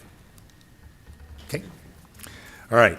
Our next item is H3, a public hearing on the request of the City of Fairfield to amend the general plan designation of 5 parcels, the zoning designation of 7 parcels, and the zoning ordinance text to implement 2023 to 2031 housing element. Our presenter is Allison Moore from Diet and Batia.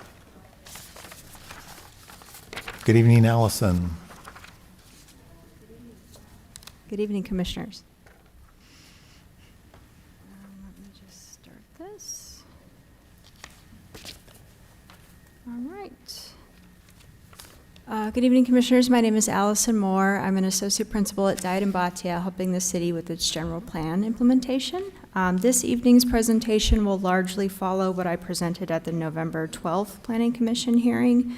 So I will walk us through the background, context, and components associated with this project, zoning amendments to implement the 2023-2031 housing element, and all of these are important actions that help the city comply with state housing law, maintain a certified housing element, and demonstrate progress towards Fairfield's housing goals.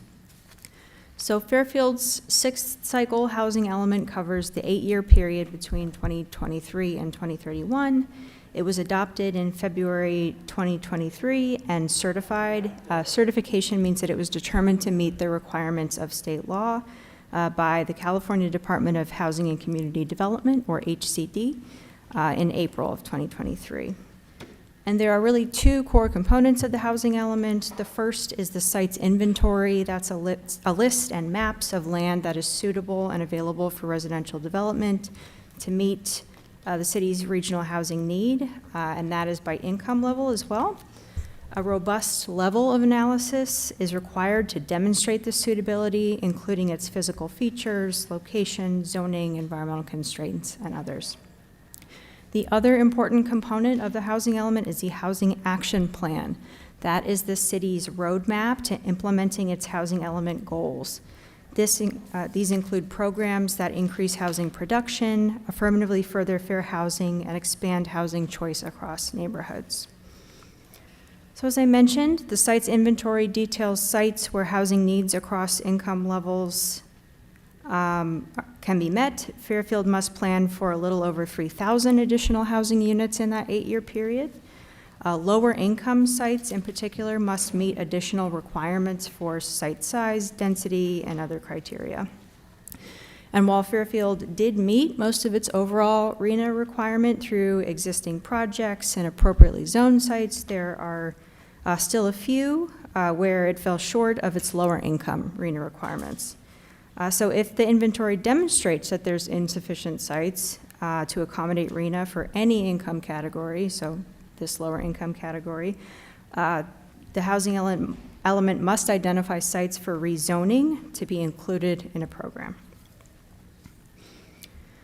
So as part of the housing element, 7 sites were identified for rezoning to meet this lower income RHNA and provide a buffer if any of the other sites were used to count towards lower income RHNA were to redevelop with something else. These sites were identified through a detailed technical and community-driven process reviewed through multiple rounds by HCD. And here on the map are the 7 sites proposed for rezoning. These also include general plan land use amendments before you tonight for consistency with these zoning changes. State law requires that this rezoning be completed within 3 years of housing element adoption, and missing that deadline would cause the city to fall out of compliance, which has significant consequences, including affecting the city's capacity for local control over housing approvals, loss of eligibility for key state funding, and potential legal action. So in addition to the site rezoning, the Housing Action Plan, as I mentioned, includes several other actions that require zoning ordinance amendments to implement the plan and comply with state law. We went into more detail about each of these last time. I'm happy to answer other questions about them, but I really want to hone in tonight on these 2 highlighted in yellow. I will take action 8.2 first and then talk about action 2.4. So the first action, action 8.2, relates to housing types that support people experiencing homelessness or have special needs. The action requires that Fairfield amend its land use regulation tables, standards, and definitions to comply with state laws for low barrier navigation centers, emergency and transitional housing, supportive housing, and residential care facilities. And at the November hearing, we focused mostly on the requirements for supportive housing, and there were 2 main questions that came up. First, does supportive housing need to be permitted in all residential and mixed commercial zones? And second, must all supportive housing follow the city's objective development standards and by right processes? And the team really did a deep dive into this, looked at the state laws, and we have determined that there are really 2 different rules that the state provides for how supportive housing must be treated. The first rule is what we're calling the default rule, and this states that supportive and transitional housing shall be considered a residential use of property and shall be subject only to those restrictions that apply to other residential dwellings of the same type in the same zone. So in other words, that means that supportive housing is permitted in all zones that allow residential uses and are not subject to any restrictions, like occupancy limit, not imposed on similar dwellings in the same zone in which that project is located. So for example, supportive housing located in a multifamily apartment building in a multifamily zone is permitted in the same manner as a regular apartment building in the same zone. If supportive housing is located in a single-family home in a single-family zone, that is permitted in the same manner as a single-family home in the same zone. And then the second rule is what's called the state by right rule. So in addition to that default rule, which says it must be treated as housing in the same manner as housing in that base zone, by right housing, the state by right rule states that if supportive housing meets certain requirements under state law, it must be treated as a use by right in all zones where multifamily and mixed uses are permitted. By right approval means that the use cannot require a conditional use permit or other discretionary review, even if a permit is required for other residential dwellings of the same type in the same zone. But there is an exception to this rule based on project size. So as Chair Kennedy astutely pointed out at the last hearing, for cities with a certain population size and a certain number of people that are experiencing homelessness as identified in their point in time count, the state by right rule only applies to projects of 50 units or fewer. Projects greater than 50 units then do not have to follow this by right rule, but they are still subject to the default rule where they have to be treated the same as residential uses allowed or permitted in the base zone. So it's always helpful to have examples. So for example, 51 units, that's above the 50 or fewer. Let's say that it's being proposed in the residential very low or residential low zone. Those do not allow multifamily at all. So as such, a 51 unit project would not be permitted in this zone. If that same project were proposed in the RLM, RM, RH, or RVH, that is residential low medium, medium high, or very high, it must follow whatever permitting rules apply to multifamily housing in that zone. So for example, currently multifamily is a conditional use in residential low medium, but a permitted use in residential medium high or very high. So that's, a project that is not eligible for our state by right rule. Now let's talk about a by right project, so 50 units or fewer. This project that meets all of the state requirements must be permitted by right in any of the following zones. So medium, high, very high, and these commercial zones where residential is an allowed use. And then the second question was about when objective design standards apply. So the city must use objective standards for the by right projects, 50 or fewer. And those require ministerial review, and only to the same extent that those standards already apply to other multifamily projects in that zone. Those that do not qualify for the by right approval, so greater than 50, follow the same process and standards that apply to other comparable residential projects, so may not necessarily need objective design standards to apply there, or the ministerial process, depending on the base zone. So to account for that, there are now notes in the zoning ordinance in both the residential land use and commercial land use tables, as well as development standards that differentiate by that supportive project size, so whether or not it's going to be by right or not.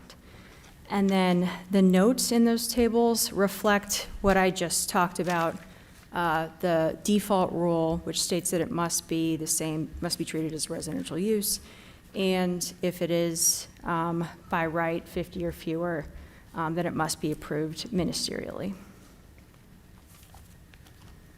And then lastly, Action 2.4 required changes that allow for expedited permitting and approval processes for projects that provide affordable housing, as well as for processes for ministerial review for qualifying projects that may be using objective criteria.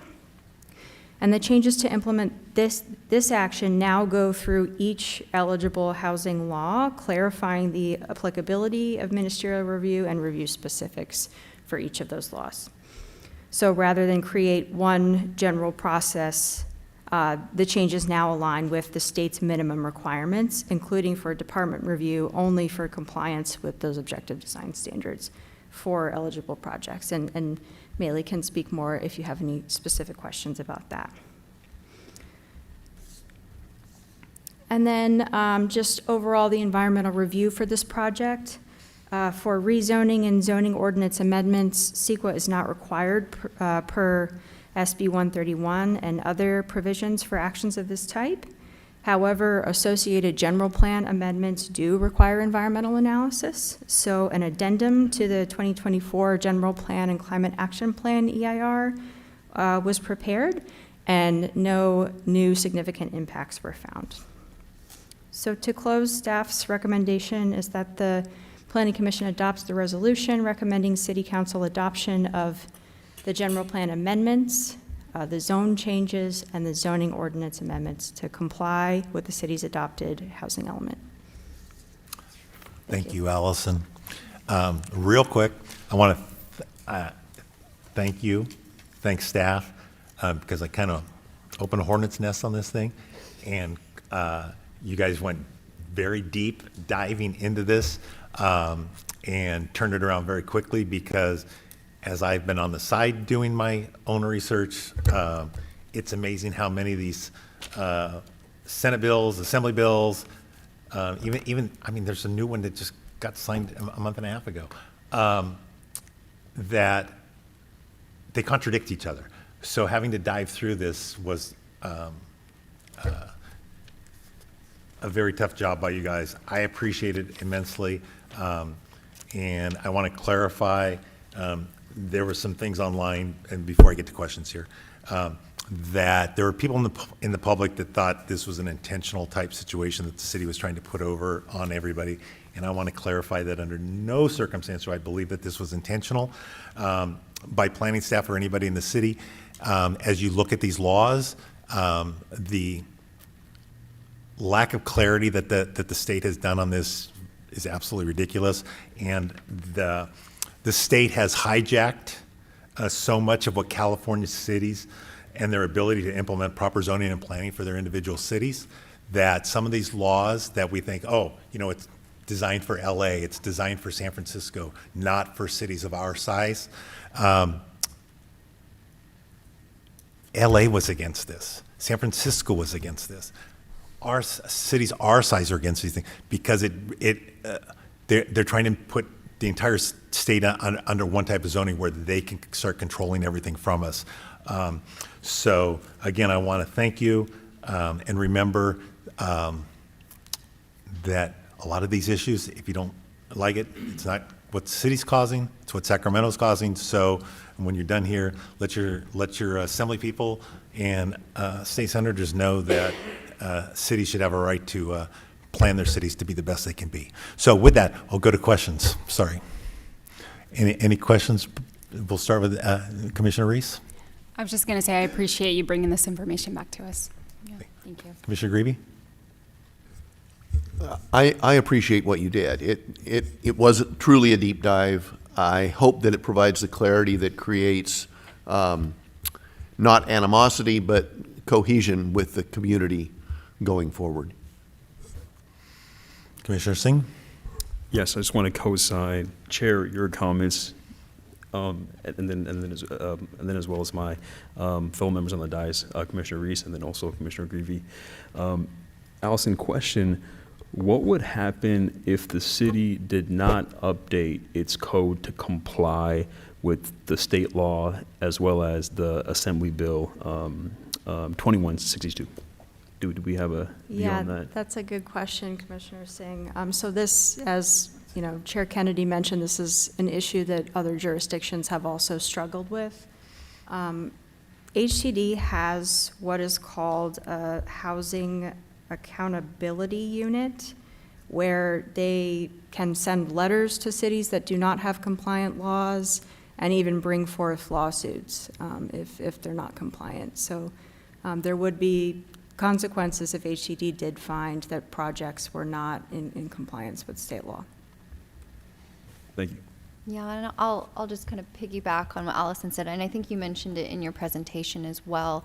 In addition to, you know, getting those noticings, it could open up the city to legal risk as well. The state could take action, or a private entity could take action if they were interested.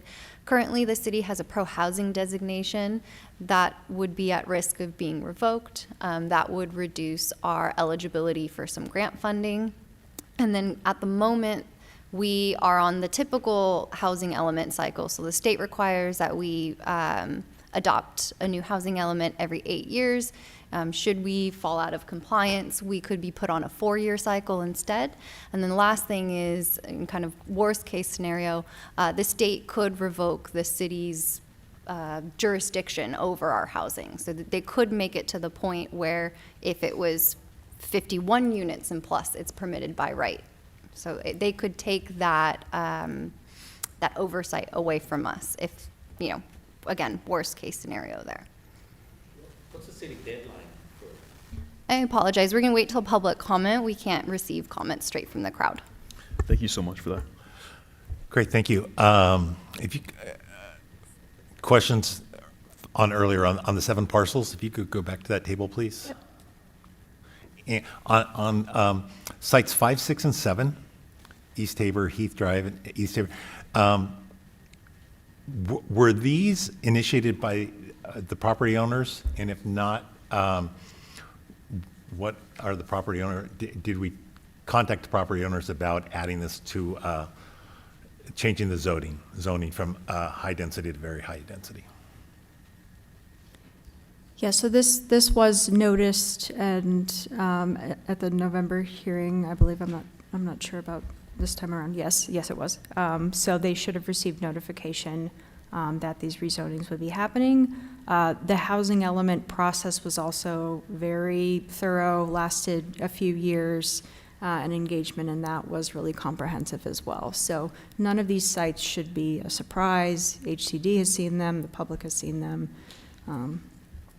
Yes. So the owners of the property are on board with this?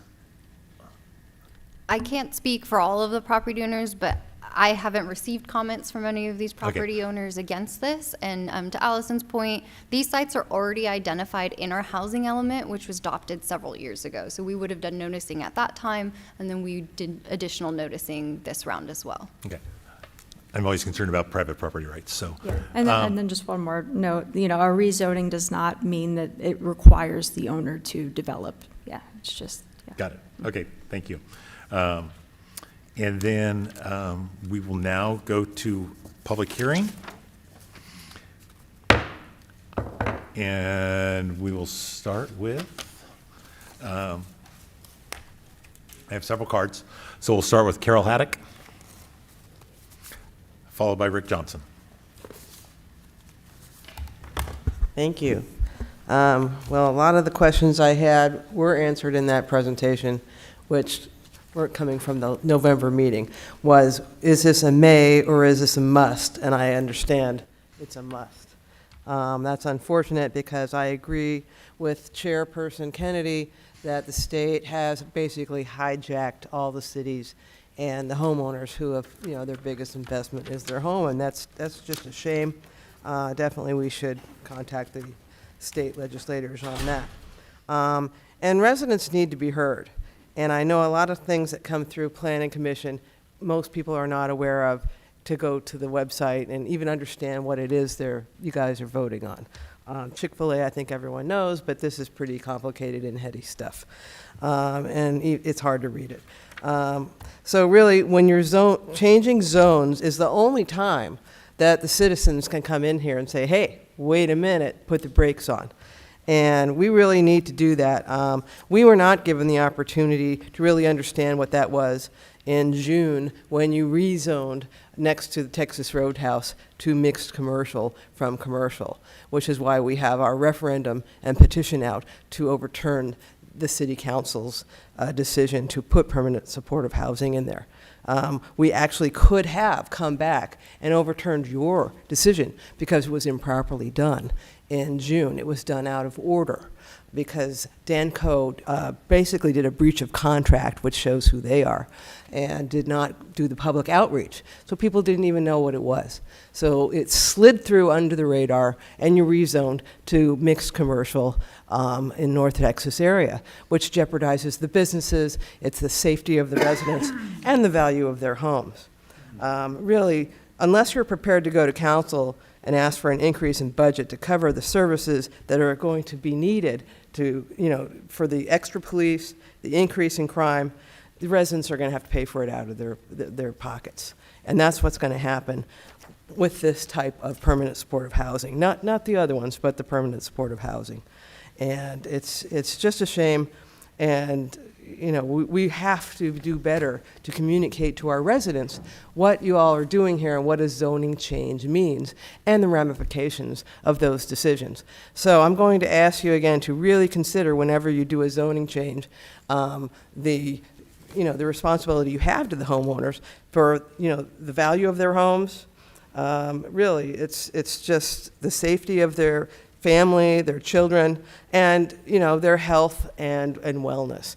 And I think that we haven't done that well. We haven't communicated to the citizens in Fairfield what zoning changes mean, what it means to them, until something like this comes in. And I hope everyone will come out and support us in our, referendum and sign our petition so that we do not do this in North Texas. The last question, and I hope you can answer it. 15 seconds. It's an easy question. Since Vista Ridge is already in the hopper and in the process, does this affect what we are doing with our referendum, or is it continuing to be a legislative process? Thank you. And right on time. Thank you. Rick Johnson, followed by Crystal. Were you guys able to answer her question, or it's your choice? We're moving along. Yeah, I'm sorry to cut you off. We'll answer all of the questions we receive after we receive all the public comments. Oh, okay. Yeah. Great, thank you. I'm going to repeat a large part of what she just said. And I've been educated on this process, and I've learned a lot more about your world. And I thank you for serving in a position that is very thankless and directed so much by Sacramento that I think you have two hands tied behind your back trying to do your job. And for the voters of Fairfield and the state of California, we need to look at what we have going on here. The bottom line is something is going to take place the community does not want, and it cannot be stopped. It could have been stopped if it hadn't been rezoned, my understanding, and if you can clarify that at the end for the questions. Had the property not been rezoned, that it would not fall into the category that it gets to sail through, that it gets to go through, or that it's by right, that it had not that ability in its prior zoning. If that was the case, and again, you're the experts, the city council, the experts, staff are the experts, we are not, as the residents, the experts. We are completely dependent on our gatekeepers, and you guys are that. And again, thank you for serving. But serve well, learn well, and we all know we're in California, so that means look behind every bush and every tree and look for the fine print, get the magnifying glass out, get the microscope out, do what you can when something potentially is going to be one of these deals. This is not even a slippery slope. It's an elevator shaft. And again, your world is difficult. I truly appreciate it. I would never do what you do. I don't have the patience for that. So thank you for that. But please take that extra serious and take the time. And I'll be saying that to the city council because they and staff, and I'm going to think well of them, that they did not know by altering the zoning that they could circumvent. I'm not saying that. Some will because it is a possible understanding. I'm not saying it. But they need to do that extra work, the extra looking behind the bushes, the trees, the fine print, the microscope, everything. Please do that kind of work. We would truly benefit from it, and the grief that we're going to have. And we're talking public safety. This is not just we don't like the siding on a building. This is we have children that are going to be in danger in our estimation or our fear. So thank you for listening to me, and I appreciate the job that you do. Thank you. Thank you, Rick. Crystal, followed by Andrea Layer. Good evening. I'm against this project, the Vista Ridge. I am on the committee to get signatures for the petitions that's going around right now. I've encountered 2 homeless who signed a petition, say they're against the project and they don't want any services. And then they're just being there for a few days. I've observed a lot more homeless coming around, bothering the patrons, so going into the store, going in and out of the store, nothing coming out, and just going in. And I've seen them threatening people for money. If you don't give it to them, they want to attack you or say something stupid to you. And I'm just seeing all this right now, that really in other businesses do not have the manpower to keep on keeping the place safe. With the amount of homelessness that are coming in right now, and if you want this project to go through, you're gonna have a lot more problems.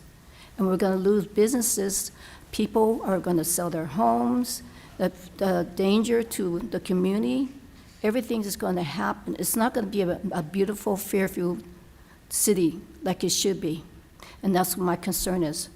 I feel as though we don't have a voice in this. I feel as though we've been kind of blindsided on this. I feel as though we're just pushed under the rug. We didn't have any kind of say whatsoever when they tried to push it through. And knowing that there was this house, I want to say something about this house that's in my community, where a homeless person, not homeless person, but it was rented out. So these people, there are traffic going in and out 24/7 on Stewart Street. And every day there are police coming in and out, called, and neighbors there were feeling threatened. They were harassed, properties were stolen, they were broken into. Things like, we don't want this to happen, not for anyone here, not in your neighborhood, not in our neighborhood, and everyone else here in this neighborhood. So that's what I want to say. Okay? Thank you very much. Andrea, followed by Nora.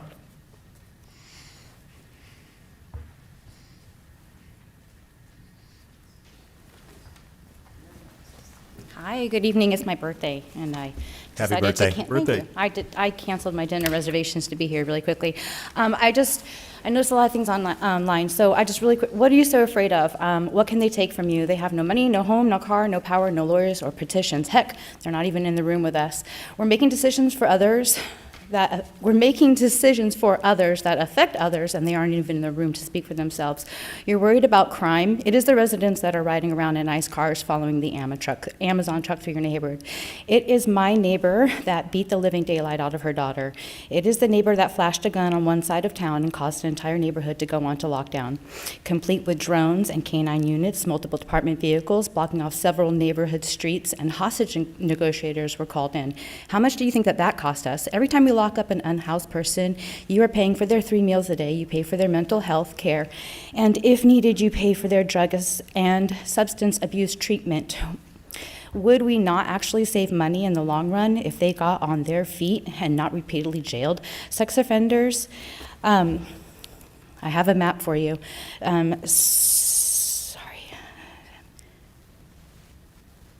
Sex offenders concern. We have 131 non-transient registered offenders. Where was your outcry and petitioning 131 times ago for our safety? Treatment first, give me a place to go receive the services. Educate your residents that getting off a substance oftentimes can require methadone, and the closest place is Vallejo. The expectations that you want to impose are not realistic or in touch with us on the ground that see or have been through this ourselves. Service on site, yes. Treatment on site, yes. No buts. Fairfield residential homeowners, you pay more in property taxes than the people who live in a nonprofit retirement community. This is because eligible nonprofit organizations are exempt from paying property taxes on the real estate that they own and use for charitable purposes. The irony here is actually called the welfare exemption. The average homeowner in Fairfield does not qualify for this type of exemption and is subject to local property taxes based on their property value. Yes, you have homestead exemptions, but not the same level as the welfare exemption. My point here is a few very wealthy are using the middle class to do their dirty work by punching down to the lowest class, and the wealthy man is peeing on your shoe and telling you it's raining. Ms. Moy said in the last meeting that we are all family. I'm here to tell you that my family would not leave me homeless. Homeless individuals in Fairfield, like those in other cities, are more likely to be victims of violent crime than other general populations.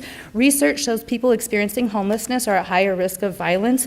This is a nationwide trend. Higher rates of violence. Studies indicate a high significant percentage of unhoused people.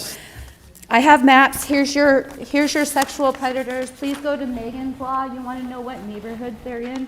You live right next door to them. You say hi to Thank you very much. them. You say hi to them when you're in Rayleigh's, and I have proof of the violence that is perpetrated by the housed. Nora Dizon. Deanna Murad next. Everyone, please keep your voices to yourself. We're going to do public comment.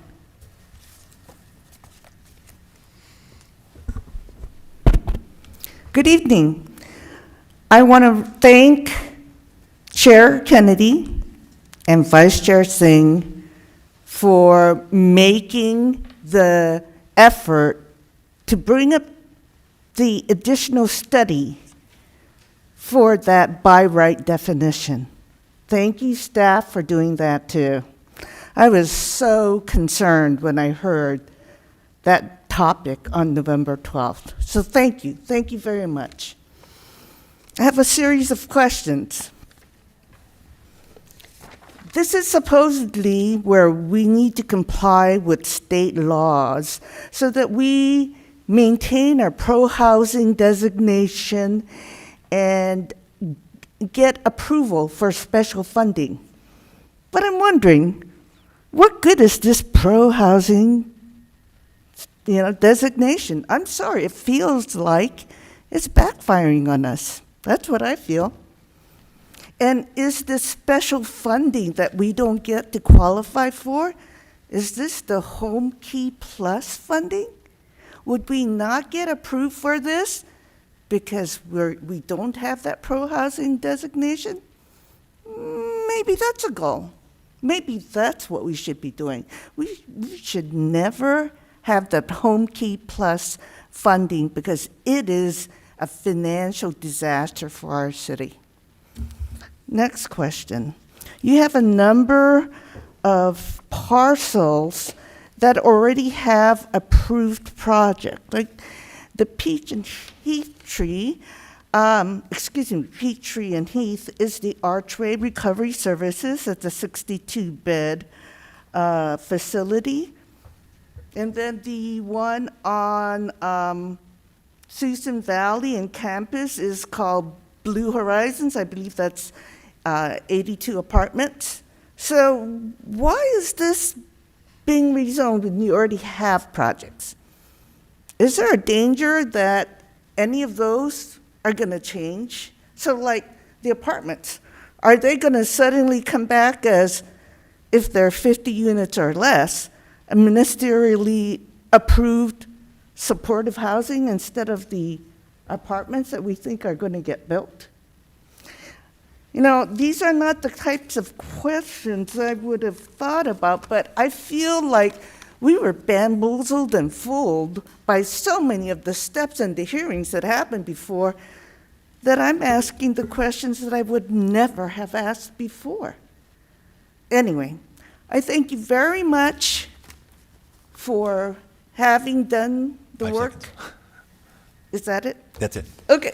Great. Thank you. Thank you. Appreciate it. Deanna Murad, followed by Mike O'Hara.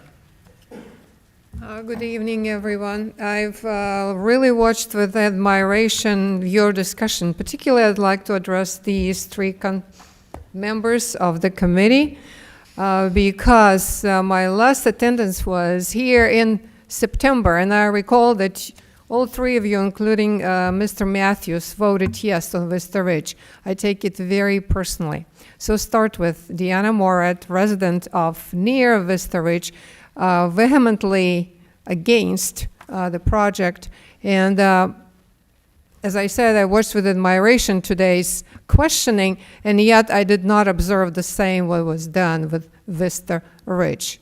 And specifically, Mr. Ali Sullivan, you specifically said you're interested in economic benefit and benefit to residents that Chick-fil-A brings. Good question. Yeah, traffic congestion, all that wonderful concern for impact on a community by Chick-fil-A. Wow. Yeah. But have you guys, the three of you, excluding Matthews, thought about what impact Vista Ridge will bring to our community. Actually, Mr. Kennedy quite eloquently addressed that issue in September. He advised all of you that it will have a negative impact on businesses in that location. It will be destroying the economic benefit to the citizens of the Fairfield, and yet you voted yes. Isn't that a hypocritical approach? Insignificant, uncaring? I don't really understand. I don't understand how you're thinking, because it's not logical to me. It doesn't make sense. And it's not benefit the residents of our community. You're here to benefit us. There's a great amount of people who speak against it, and yet you're not hearing. You just moving, like that. Horses, they blinded, and you're not hearing, you're not saying. I don't know if I'm still out of time or not, but I'm You have 45 seconds. impressed with today's and extremely disappointed with Vista Ridge. Thank you. Mike O'Hara? Chair Kennedy. Sir. If I can just, clarifying point, just to correct the record. Ms. Sheehan, correct me if I'm wrong, but the Planning Commission at, I believe it was a September meeting, did not vote on Vista Ridge. We had a project review of a site improvement for an existing land use. It was not a vote on Vista Ridge. That is correct. It was exactly site improvements for the property. Correct. Thank you. It wasn't to allow or not allow the use. Correct. Okay, Mike O'Hara. Followed by Adrian Stevenson. Good evening. I'm Mike O'Hara. I'm Director of Forward Planning for Tim Lewis Communities and TL Solano LP. We are the owner of the properties number 5 and number 7 on East Tabor Avenue and Railroad Avenue. And I wanted to just point out, I appreciate Chair Kennedy bringing up the question about, are the landowners in agreement with this? This landowner is not in agreement with the rezoning that has been proposed for a couple of reasons. We are a home builder. Obviously, we support housing. We support the city meeting its mandate, basically, from this state. But we didn't receive a notice of the Planning Commission meeting. The first notice I got was dated, we received on November 14th, and was for the City Council hearing. Furthermore, that notice made no mention of the changes to the densities within each category. In other words, the increases that impact the current zoning of our property were not mentioned in the notice. We've owned that property for a long time. We had a 91-unit townhome development that was approved back in 2005. We didn't proceed with it due to concerns for financial feasibility. There's 2 real reasons why we disagree with the proposed action. First, it's inconsistent with the conditions that would make high-density housing viable.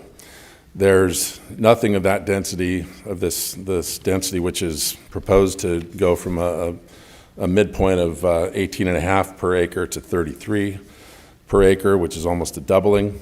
There's nothing of that density. Furthermore, more importantly, there's no transit that serves that area.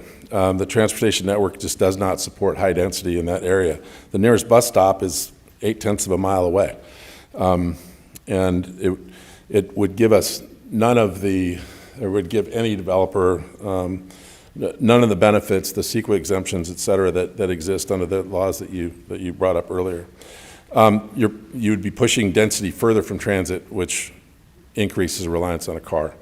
Secondly, costs to build that higher density are much greater, and we would anticipate a cost increase of about 50% or more on a per unit basis if we were to have to build the 35 to 40 to the acre that's being requested versus the 15 to 22 that exists in the current zoning designation. Residential home building is taking a beating right now, and so at this point in time, we don't believe that increasing the density makes it viable. In fact, we think it goes the other way.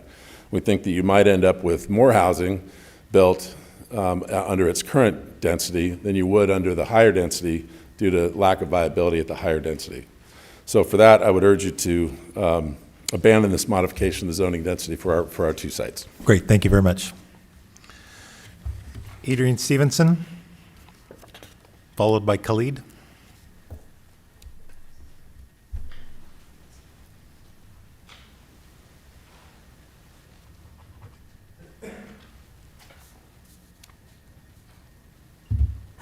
Hello, good evening, and this is my first time coming to the commission, Planning Commission.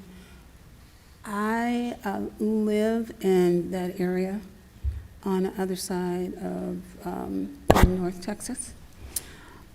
I have seen homeless people laying on the sidewalk, coming across the overpass. I walk every morning between 6:30, 7:30, and they're there with their suitcases in the bushes, and I walk around in the street because of that. I urge, and I've been in the community for 30 years, I have not seen or anything where I was actually asked if something like this was going to be built in that area. And I'm just wondering why, because I do check my mail. I am very opposed to this, because where are the services coming from?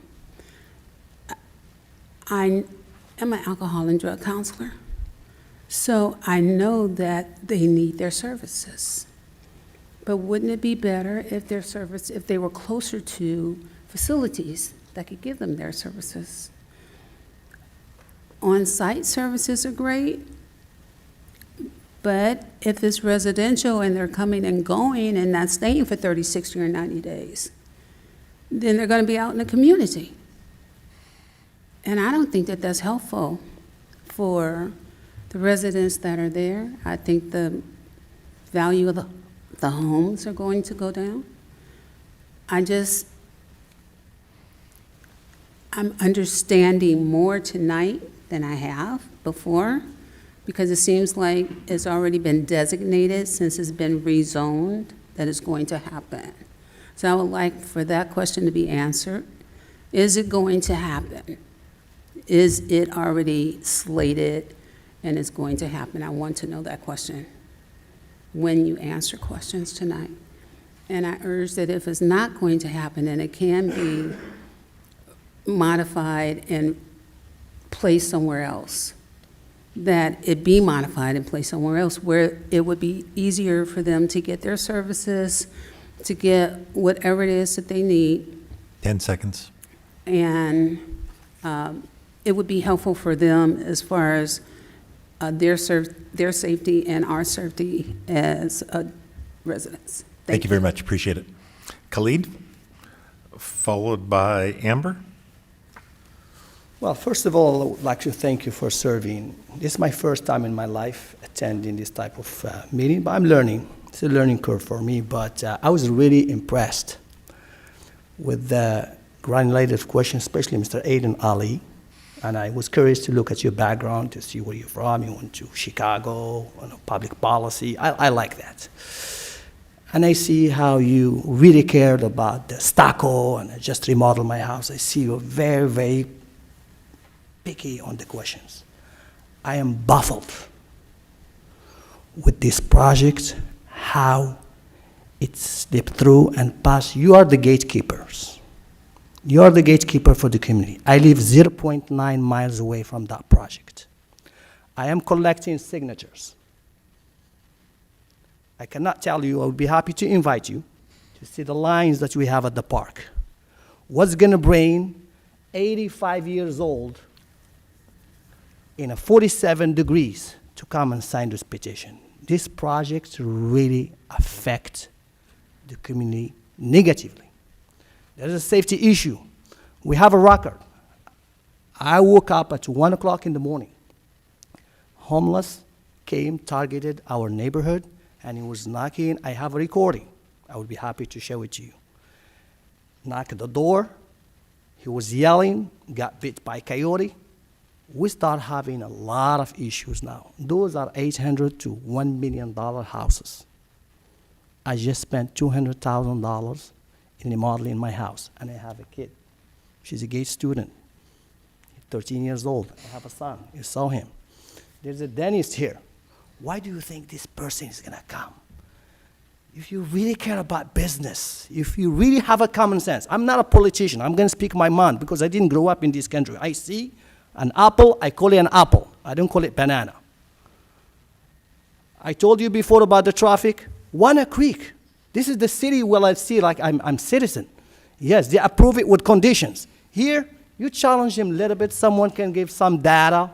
You know, like if you're a professor, someone's giving you like a D work and you give them A. It's easy. You see them, they just want to buy their business. Exactly what happened at this project. You didn't know that those people are severely mentally ill. There's 6 offender level 1 and level 2. There's school nearby. There's a dentist who's seen 30 to 40 kids. My kids can be one of them. Did you think about the impact? Texas barbecue. 15 seconds, please. If you really care about the business, you should go and talk to these people. May I ask you, Mr. Jasmine Singh, have you talked to the business there, to the Starbucks? Have you visited that Starbucks lately? I go to the Starbucks at least once a day. Thank you. Your time is up. Thank you. Amber, followed by Jenna.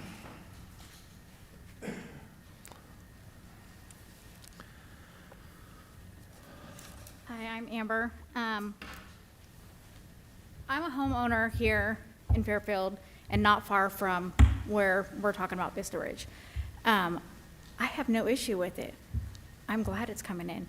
The reason why is we all talk about how we want the streets of Fairfield cleaned up because there's homeless all over and there's the stuff. Wouldn't it be better to have them in one place and be able to keep an eye on that? And if there is an issue, the police know where to go. They're not chasing down people trying to figure out where they are. This is to help them get off the streets and to make it better and give them the opportunities then to go get the mental help they need or anything, because when they're on the street, they don't see it as having an option to go somewhere. If they're housed and they can get up and they, you know, and they're not all gonna accept it, I get that. I've had homeless people in my family, drug addicted, all that stuff. I've been through it all, I see what it does. If they would have had somewhere to go that was able to offer them the help, whether it was a 90-day place or not, I get that. My husband's been to rehabs. I understand all of that. I think it will be better. People say that it's going to affect the businesses around. I go to the Loop every day, and I don't see homeless people hanging out there. You go down to AM/PM, there's a ton. But I've never been bothered by them. They might ask for money. I tell them no. They move on. They're not aggressive. They're not. It's how you treat them. If you treat them like they're animals, they're going to act like they're animals. I feel it'd be better to keep them in one place and be able to keep an eye on them and help them with all the needs that they need. And then our streets could get cleaned up. We could get North Texas looking like it should, not like a homeless encampment down the whole row. So I'm for it. I think people say it's gonna hurt the businesses. I don't think it will. My thing is whether they're on the street or in a house, the crime's not gonna go up or down. It's gonna be the same because it's the same damn people. So when people say that, my husband's had more issues with the kids living in our neighborhood with their parents when he walks the dogs than he has any homeless person walking down our street.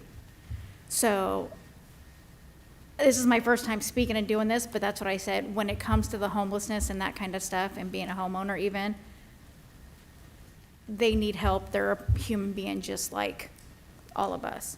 So that's what I have. Thank you very much. Appreciate it. Jenna, followed by Jessica.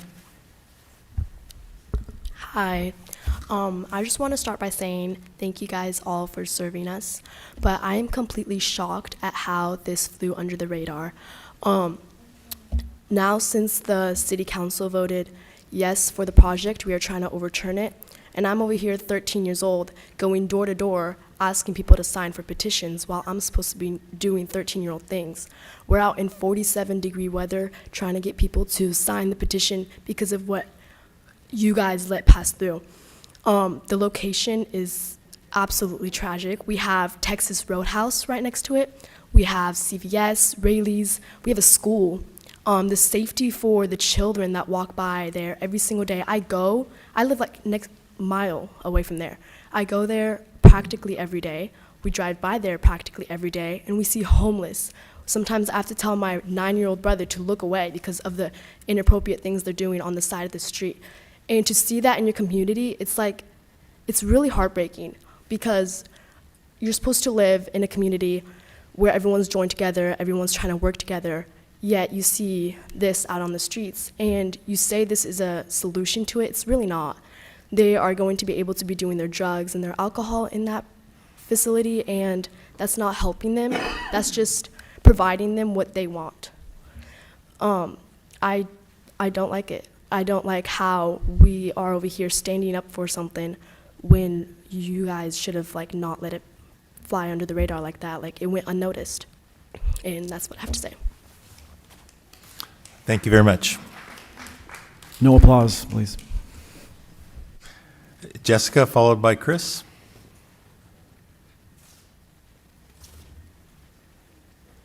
Hi, my name is Jessica. I worked at the Loop for almost 4 years. I've dealt with the homeless. I've been attacked by these people. I am so against this Vista Ridge project. I see daily. My kids see it too. While I worked at the Loop, I've seen people get naked, shoot up, have sex right there along the side, and a child came and told me that they saw that. If you put it there all in one spot, it's just going to get worse. I've noticed they've cleaned it up a little bit since I've worked at the Loop, but it's just going to be bad all around. My question is, if it does go there, how are you guys going to protect our children from seeing things like that? My kids sometimes go to the Loop without me. They go to Rayleigh's without me. They've seen so much. It's disgusting. I've lived in Fairfield my entire life. I'm almost 38 years old, and I've never seen this so bad like it is now. And I get that they do need help, but I think this location is the worst place to put it.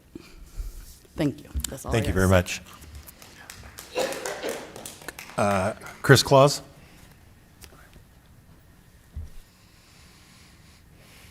Hello. I'm Dr. Claus, and I am not really sure exactly why I'm talking to you guys tonight, because I don't think that there's a decision that you guys can make that will help to negate this. And I wasn't going to talk, but got called out, so here I am. I'm going to talk to you guys a little bit. I'm from Fairfield. Was born on base and went to Oak Brook, Bugale, Wilson, Armio, Solano, Davis. I'm from here. Came back here to build my business. I'm the owner of My Kids Dentist, which is about 400 feet away from the Vista Ridge project, directly across the street there. I have 2 girls. One's almost 8, one's 10. We frequent the shops in the area, of course, trying to build in them a compassion for homeless people. And honestly, they're scared of homeless people.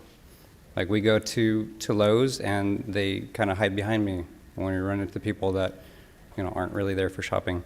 So it's scary for them, and it's my job as a father to protect them. And it's my job as a business owner and as a pediatric dentist to protect my patients. We definitely need a solution. This isn't the right solution. It's the wrong location. We've run into a lot of problems since the practice opened 11 years ago. We've had people, sleeping directly in front of the door, bathing with the spigots there, camping directly outside the window where I'm seeing patients. So we've run into a lot, and I think the misconception is that you're going to be getting those people off the streets. But there are 434 or something registered homeless people in Fairfield, and there's no guarantee that any of the individuals that are already in the area are actually going to go into this housing. So you potentially would have all the people that are already there, plus 50 more that are mentally ill, plus their co-residents and guests. So you're going to have a lot of people that are concentrated into that neighborhood, into that area, and then there's no guarantee that they're going to stay in that location. You know, there's no reason necessarily for them to stay inside. They're going to be out and about, but concentrated in that zone. Potential for theft, burglary, robbery. If they're doing drugs, they're going to need money for the drugs. So where are they going to get that?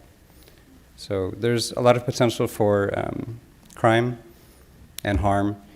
And what I've spoken to at the previous meetings was the potential damage that it can do to my patients. You know, if I've got 30, 40, sometimes upwards of 60 patients coming and going on any given day, that's a lot of children that could potentially be exposed to some pretty serious stuff. And my question that I posed before was, how many can get exposed to that? How many children being traumatized is acceptable?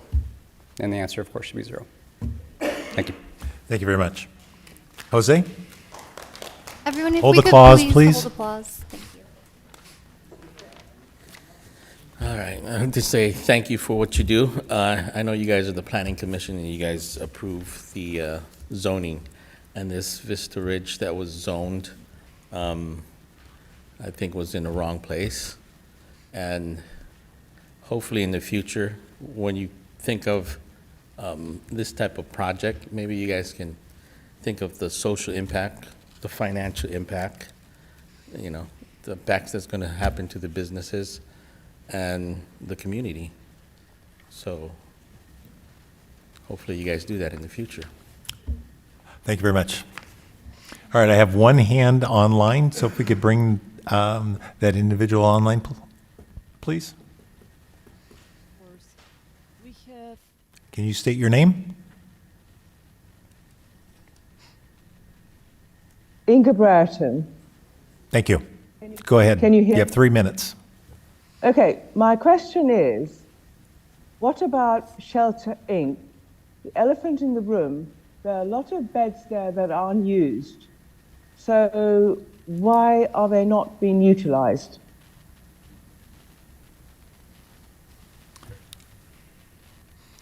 All questions will be answered after all public comment. Is that all you have to Can you- ask? Can you hear me? Yes. Okay. All the questions will be answered after all public comment has been handled, and staff will answer your question at that point in time. Do you have any other comments? No, that was it. Okay. I just want to know what's going on. Thank you. Great. Thank you very much. Appreciate it. And with that, I will now close the public hearing and return to the commission for deliberations. First, I believe staff would like to comment. Yes, thank you. I very much respect everyone taking the time to come here tonight. I do want to make a very clear clarification, however. The item tonight is not regarding Vista Ridge. So the various sites you see on the screen, none of those sites are the Vista Ridge property. The zoning ordinance text amendments are citywide, they're not project specific. In addition to some of the language regarding supportive housing, there are various other revisions to our text regarding small lot consolidation incentives, some density consistency, streamlining permitting, efficiency units, farm worker housing. So I just want to make that very clear that the item tonight is not specific to Vista Ridge. So again, I appreciate everyone making the time to be here, and I respect everybody's comments, but I just want to make that very clear that no action tonight, whether this commission approves or denies the resolution, has impact on that Vista Ridge project. And to answer a question that I think was mentioned from the public comment, will this housing element implementation affect the Vista Ridge referendum? No, it will not. It just updates our zoning ordinance, which is, you can think of like city code or city regulations for a variety of different projects. And then moving on, let's see here. There was a question if the Vista Ridge site hadn't been rezoned, would the project still, and I'm paraphrasing, I think the phrase was fly through, something along those lines. What I will say is under the regional commercial zoning, which was the previous zoning for that for that site. Residential development would not be permitted, so any type of residential development, whether that's single family or something like a Vista Ridge project. Under the mixed commercial, residential development is permissible. And with that in mind, I think there are some comments about this happening kind of quickly or perhaps under the radar. So although the topic tonight is not Vista Ridge, I do want to clarify that starting in February, there were hearings through council. There was hearings in March. There was hearings in August, September, and November. So there were multiple layers in which that project was evaluated. I'm sorry, I cannot address comments directly from the crowd. And then moving forward, what does the pro-housing designation mean, or what does it do? So pro-housing designation is something that the state is offering to jurisdictions that move forward the state's goals for meeting a variety of housing requirements. Having a pro-housing designation does offer the city more eligibility for a variety of grants. Yes, there are grants related to affordable housing or supportive housing. Those are not the only grants it opens the doors to. It also opens grants for sustainability, for climate action planning, for infrastructure, for transportation and transit. I think there was a comment somewhere within the group here about a site not having available transit to support high density. So a pro-housing designation would offer the city the eligibility to get grants to put towards our bus systems and put towards our transportation systems. Why are we rezoning these sites tonight? These sites are identified in our housing element. So our housing element was adopted approximately 3 years ago, where all of these sites were identified. Under state law, we have 3 years to actually implement the identified sites. So that's why that's happening tonight. We're trying to meet the sites that were already identified several years ago and approved by the state. And I think for a gentleman who felt he was not notified, we do have all of the addresses for the folks that we have notified over these several different hearings. So we can definitely connect if for some reason your address is not located on that particular list. However, I think you mentioned that you did receive the council notification, so we would have sent to the same address. And then lastly, let's see here. I just want to make sure I've hit them all. I apologize. That was my last note in terms of trying to address all the questions I believe I heard. Thank you. One question from the landowners of 5 and 7.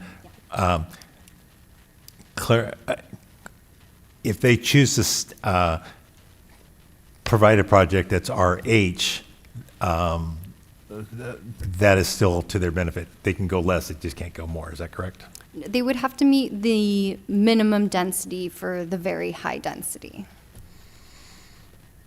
Okay. And that would be outside the range of the high density. So they would not be allowed to develop at high density if the site is zoned very high. Got it. Okay, thank you. Bring it back to the commission. We'll start, Commissioner Ali Sullivan.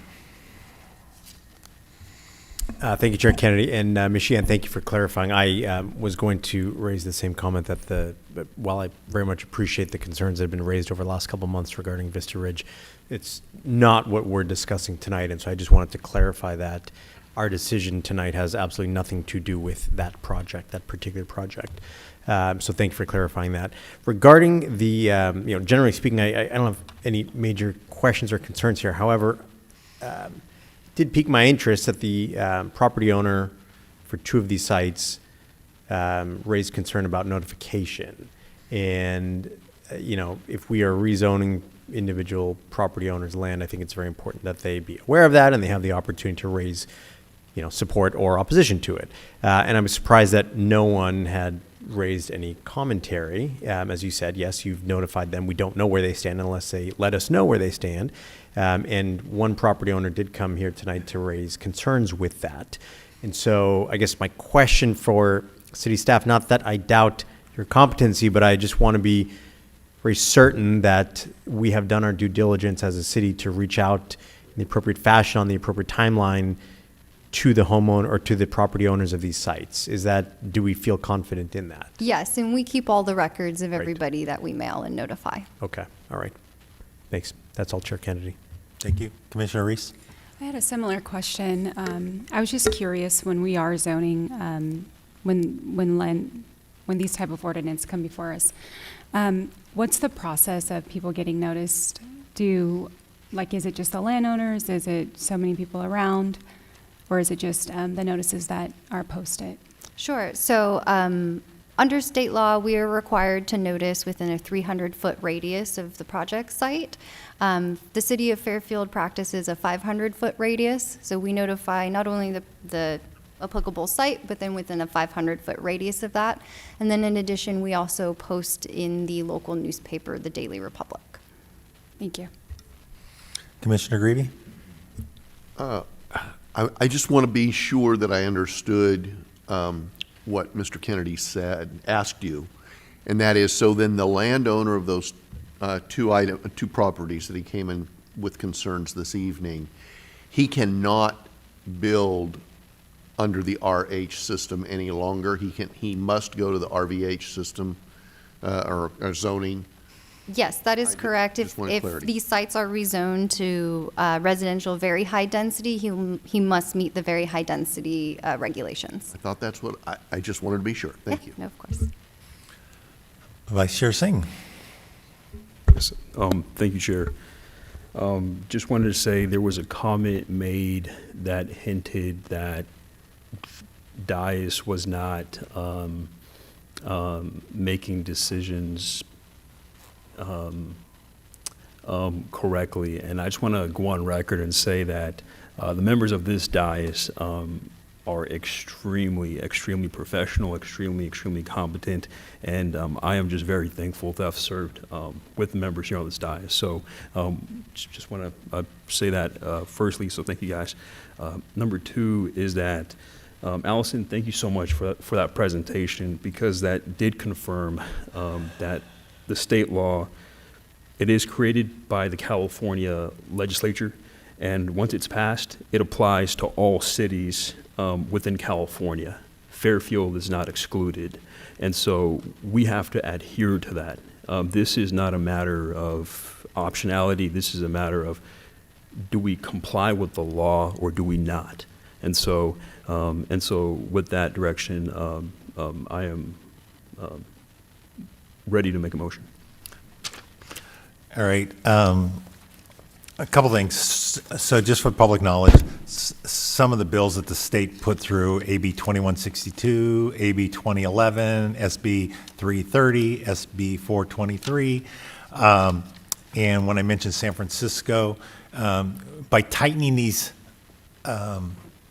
laws up that the state has forced down our throats, we kind of we aren't opening the Pandora's box to anything. San Francisco, for instance, in the Marina District, many of you may have heard the last few days, they have a 2.6 acre parcel that, because they didn't strengthen their zoning code and left it a little bit more opaque, a developer took a four-story plan that the city liked and made it a 25-story, 792 units on 2.6 acres. And so that's why tightening all this up has been so important, and it'll help us in the short term as well as the long term. We cannot ever go back and retroactively change anything, and once a permit has been filed by a developer or a homeowner, those rules that are in effect are what counts, not something in the future. So just want to clarify that. I spoke a little bit ago about the state has hijacked so much of California City's ability to implement proper zoning and planning. And now we're in that situation now where are we hijacking property owners by forcing them to zone a property that they did not purchase to be such, and that they don't want to develop at that. That is something that very concerns me, is the fact that we're taking away an owner's rights to the property. Before I get to your question, I want to clarify that the property owner could come back to have it rezoned, come back to the commission to have that property rezoned if they have a project that they feel will be better for the site. Yes, the property owner and applicant could request. Thank you. Okay. Commissioner Ali Sullivan. Yeah, thank you, Chair Kennedy. And to your last point regarding the property piece, it's interesting we're honing in on that versus the broader ordinance here. But on those property rights, Ms. Sheehan, you referenced that these sites were identified 3 years ago? Yes, that is correct. Okay, and were they publicly identified 3 years ago? Yes, there was a public process in order to adopt the housing element. Okay, so, I mean, it gives me a little bit more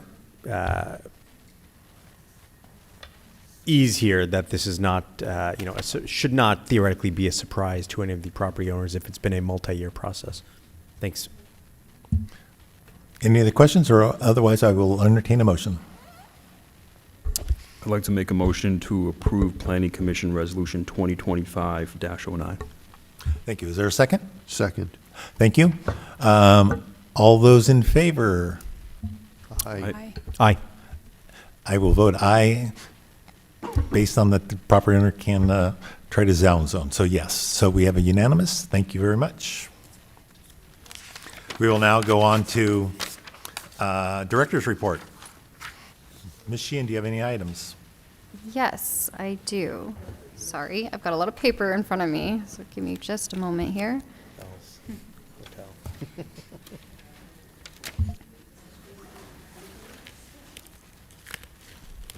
All right. So just a handful of items, nothing too lengthy for you all. Working with Anna Giles, our Deputy Director for Community Development, we have mapped out a calendar for next year's meetings. I can't necessarily anticipate, the meetings where we have no items or no projects for you. Similar to the first half of this year, we just didn't have applications that were lining up with the timing for the first half of the year. But what we have done is we've kind of preemptively gone ahead and canceled the 2 meetings that are always the day before Thanksgiving and the day before Christmas Eve, or maybe it even is Christmas Eve. So Anna will be sending out an email probably in the next couple business days, just so that you can see that schedule. So I just wanted to identify that for you. And then the other item I wanted to bring to the Commission's attention is the Planning Commissioners Academy is coming up in March. So last year, 3 of you were able to attend the Commissioners Academy. We try to, keep a balance and allow new members to go to the Academy, or members that didn't get to go the previous year. I think at this point, all of the commissioners have gone at least once, except for Commissioner Ali Sullivan, at least not while you've served your time at Fairfield. So I would be offering 1 spot to yourself, and then I'll send an email around so that we can fill the other. We typically send 3 commissioners to fill the other 2 spots, so trying to gauge people's interest. I'll send the exact dates, the location, and everything else. I believe this year it's in Anaheim. I will confirm that. And then my 2 last things for you is, at the last meeting, I kind of teased that we were going to have a new associate planner, but I wanted to wait till all the T's were crossed and I's were dotted. So I'm very thrilled to announce that last Monday, Noah Ramboa, our new associate planner, started with the City of Fairfield. So hopefully he'll have a project here in front of you soon, so you get to meet him. Otherwise, you know where we are if you ever want to just stop by the office and say hello. What floor are you on these days? Are you still in At the moment, we are still on the 2nd floor. Stay tuned to our city website to keep up to date with the City Hall renovation project that's going on, because departments are moving around as our floors are getting reworked on. And just easy, simple last thing is happy holidays. I think this is our last meeting for the year, and we'll come back to each other in 2026. So thank you. Thank you. Commissioners' reports. We'll start with Commissioner Ali Sullivan. Yeah, very short and sweet. I just wanted to wish my fellow commissioners a great end of the year. We won't be seeing each other till January, so thank you for welcoming me this year. I look forward to continuing to work with all of you next year, and I hope you have a wonderful holiday time. And special thanks to all the city staff for all the work they do, the planning department, and the broader city staff as well. So thanks. Thank you. Commissioner Reese? Commissioner Greavy? Merry Christmas. Commissioner Singh? Yes, thank you. I just wanted to say, that I really appreciate the comments made on the design, and then also the comments made to force developers to do more. So there's a trend that I'm seeing right now in retail where almost all of the retail developments, they look the same. So they're these like rectangular boxes devoid so they're devoid of color, very flat surfaces, and they all look the same. We see it with McDonald's, we see it with Taco Bell, we see it with a lot of the QSRs, and then today it was Chipotle. And so the question is, why does that happen? The answer that corporate will say is that's just our corporate strategy, our corporate image, but that's not the truth, I think. I think a very significant component of it is actually three things. Number one is that it's very affordable to develop. When you have very straight surfaces, that's going to be very easy to develop. Number two is that it is going to be very simple to re-tenant this space. So then after 15 to 30 years, after that operator is done, there could be another operator that could take advantage of that storefront, put their designs on it, and it's very simple. And then also number three is that it's very easy to sell too. So when you want to go to market with this type of product, and then you want to view how it's in the owner's interest to have a highly marketable design/product, and that square box is perfect because you can go for different operators. And so with that, I think there's a big pressure to really force that square design, and I love that we're pushing so hard on that to no, you need to have an identity behind that development. So I really appreciated those comments. Great, thank you. I want to wish a Merry Christmas, Happy Hanukkah, and a joyous Kwanzaa to everybody out there. And be safe, enjoy the holidays. We'll see you in 2026.